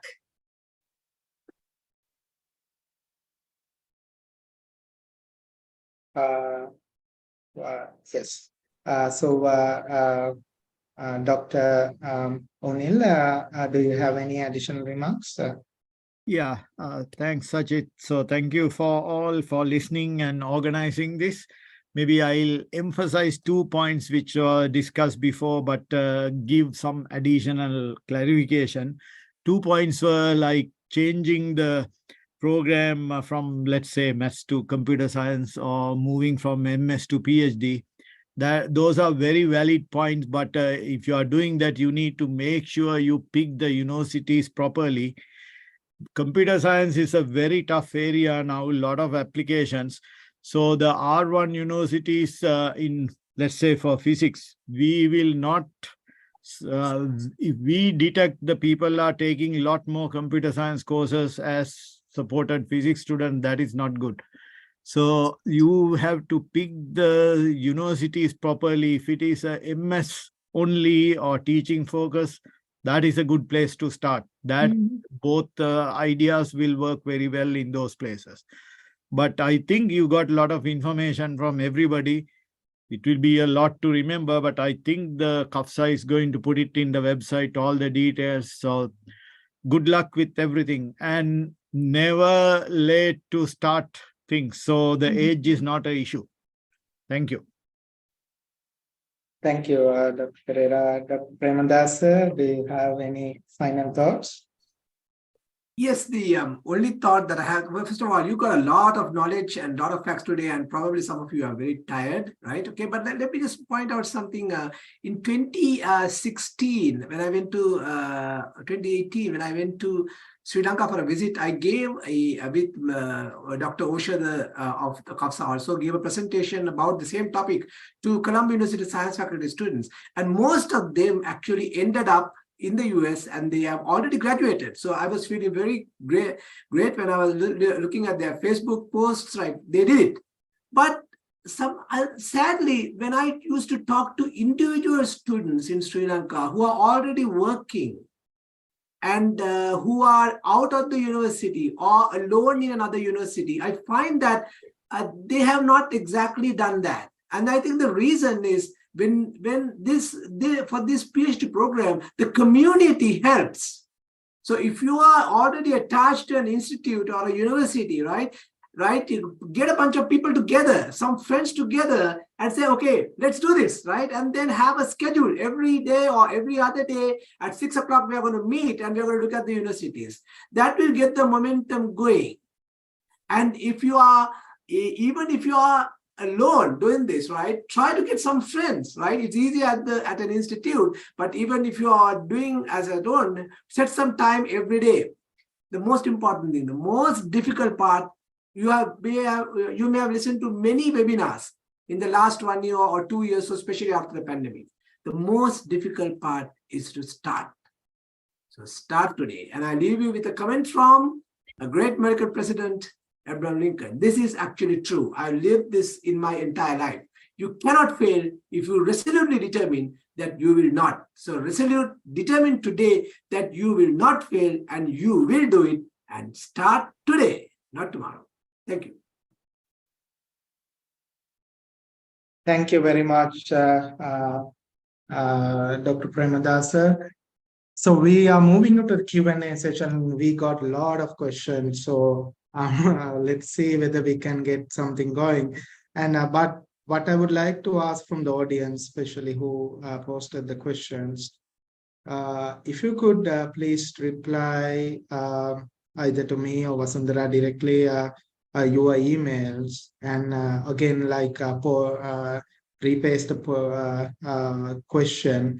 So that if we cannot answer today, we will definitely send it to an expert, and they will get back to you promptly about your question. So I would, especially people who have longer questions and specific ones, I would like to request that you share your email as a direct message to either Wasundara or me, and we will make sure that you will get the answer. Thank you. Okay, so this is to the all panelists now. So a lot of students, actually few students asked this question, like so they are currently in the 4th year, and so they are like waiting for semester exams to be held on August and February. So if we wait until 4 year finishes, they will miss the 2024 fall entrance. So so what can you do? What can you tell that kind of students how he or she should proceed? I think this might be a common problem because a lot of exams are postponed in Sri Lanka. So can you help with some kind of idea about that? Any panelist? So maybe let me say something because it was along my question. This is Unil. Sachith, can I go? Yes. Yes. You can start applying because you are already either almost ready to do the final part of the 4th year. Hopefully, your deadline will be December or January, and by that time, the results should be out. So you can submit all your documents saying that and submit unofficial transcript saying that the official transcripts will be issued by the university when it is complete. So it is possible.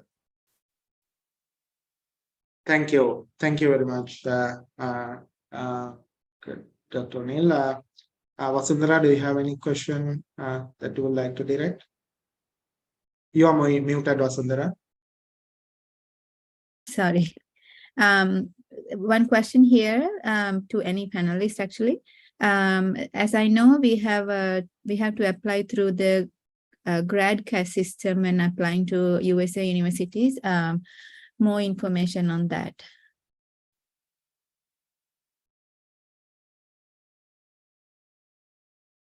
Again, it is not compulsory to apply through that, but that has a lot of universities in that. We and several other universities have their own websites in the graduate school website and the departmental website. So you can pick. Thank you. Thank you. Sachith, we may have time for another one extra. Next question is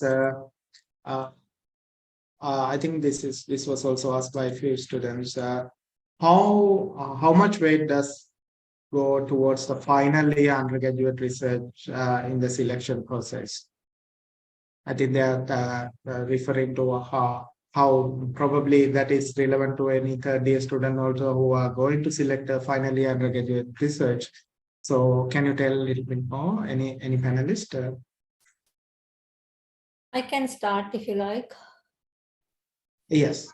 Yeah, I think that final year honors research program is very, very important because that's the one give you actually good idea about whether you are going to enjoy the graduate school or not.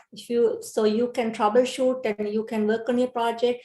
And if your project doesn't work, then you can critically think and see how I can develop my project. I think that's a wonderful start to, graduate school, like do a good honors or undergraduate project. And if you are in the third year, definitely consider doing a good undergraduate project, and that would help you to decide whether you are a good candidate for a graduate school or not. You can present your research at one of the Sri Lankan conferences or meetings, and then maybe you will be able to continue your research, right? If you're really interested in that direction. So I would highly recommend to do your honors project if you have facilities to do.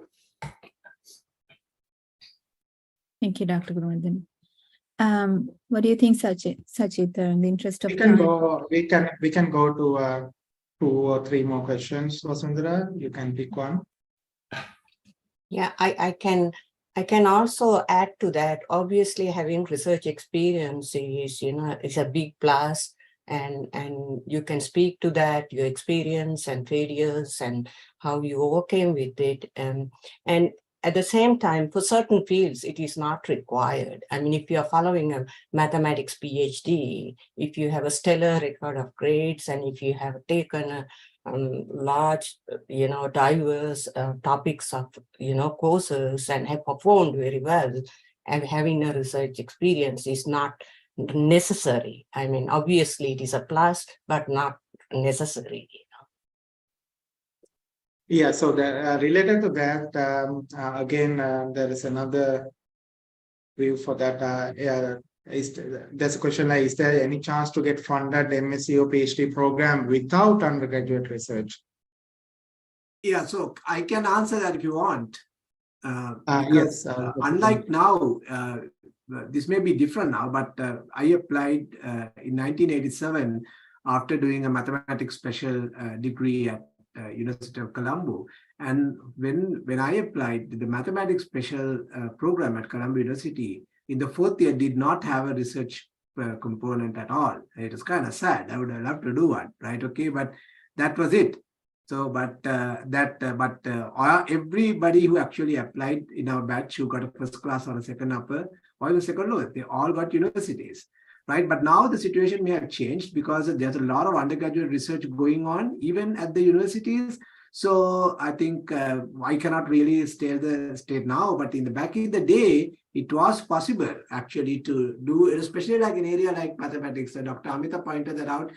In an area like mathematics, right, where to be able to conduct right major research, you need to actually do grad level mathematics for at least 3 years before you start. But still, undergraduate research is very possible even after a calculus background. I mean, I have done several actually. If you look at what I have done in the University of Wisconsin, right? Okay, so nowadays, right, I don't know the situation, but certainly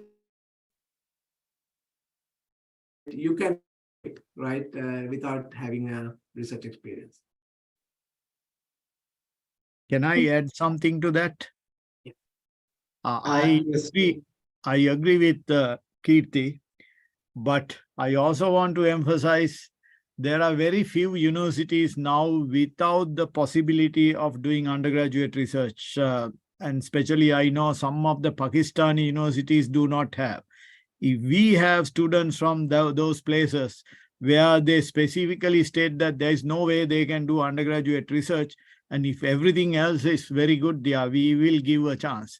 But if there are a lot of opportunities to do that, then they need to indicate that in their statement of purpose or somewhere else why it is missing. Because especially like physics, biology or chemistry research, if they are going to do some research project for a PhD program, that is sort of a big measure of saying how they are going to perform in research.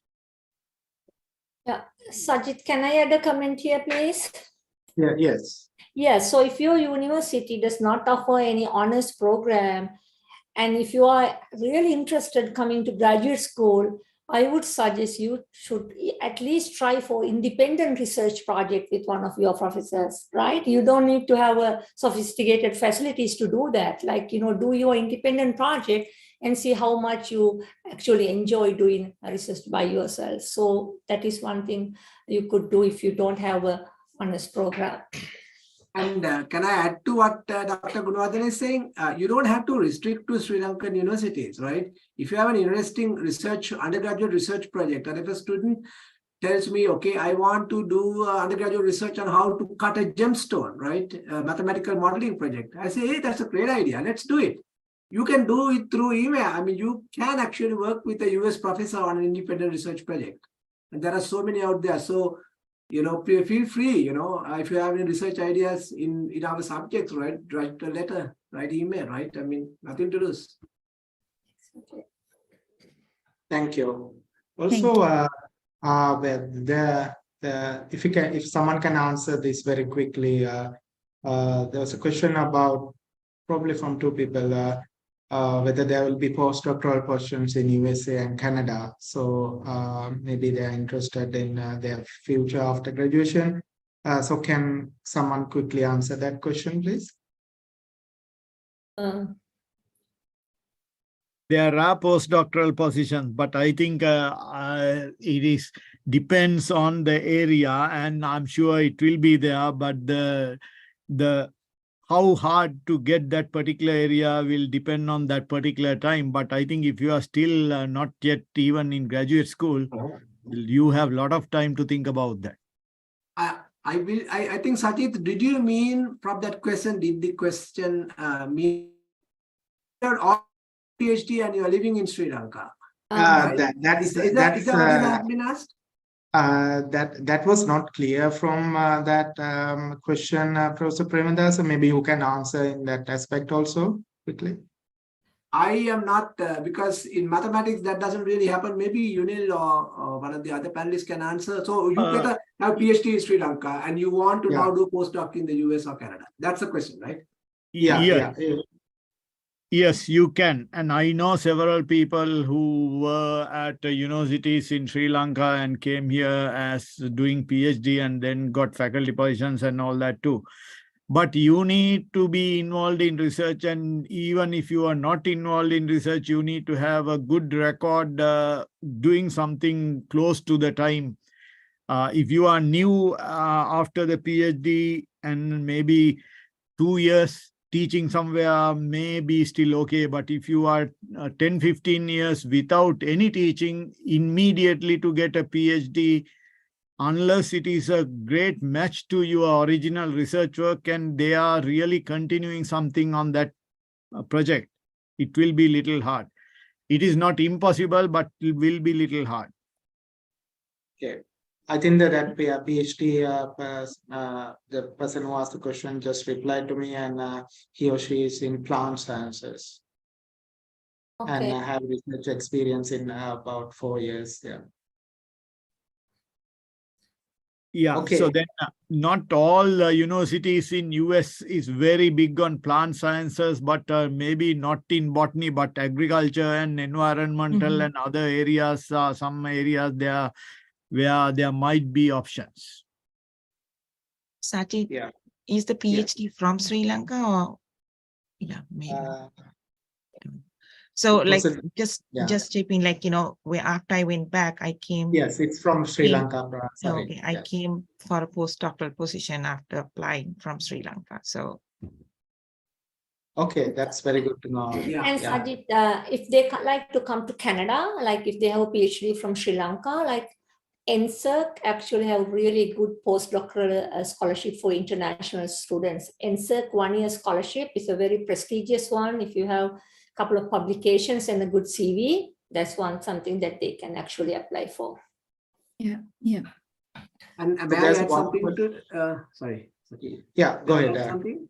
Yeah, so actually there is a provision called, as far as the, we are not going to talk about visas today, but there is a position called visiting scholar. And after I finished my PhD, I actually kept on working with my, because the email was on at that time, just started. So I kept on working with on the visit. And once he actually invited me back to Purdue as a visiting scholar. So there are opportunities for you to go back and work in the United States also, in addition to postdoc. Yes. And Canada. All right. That person who asked the question said, thank you so much. And Wasundara, do you have any big questions? Maybe last one. Just one last question, maybe then a little different from the questions that I've been asking so far. Do we need a journal article publication to apply to get recognition, or an abstract publication would have the same advantage?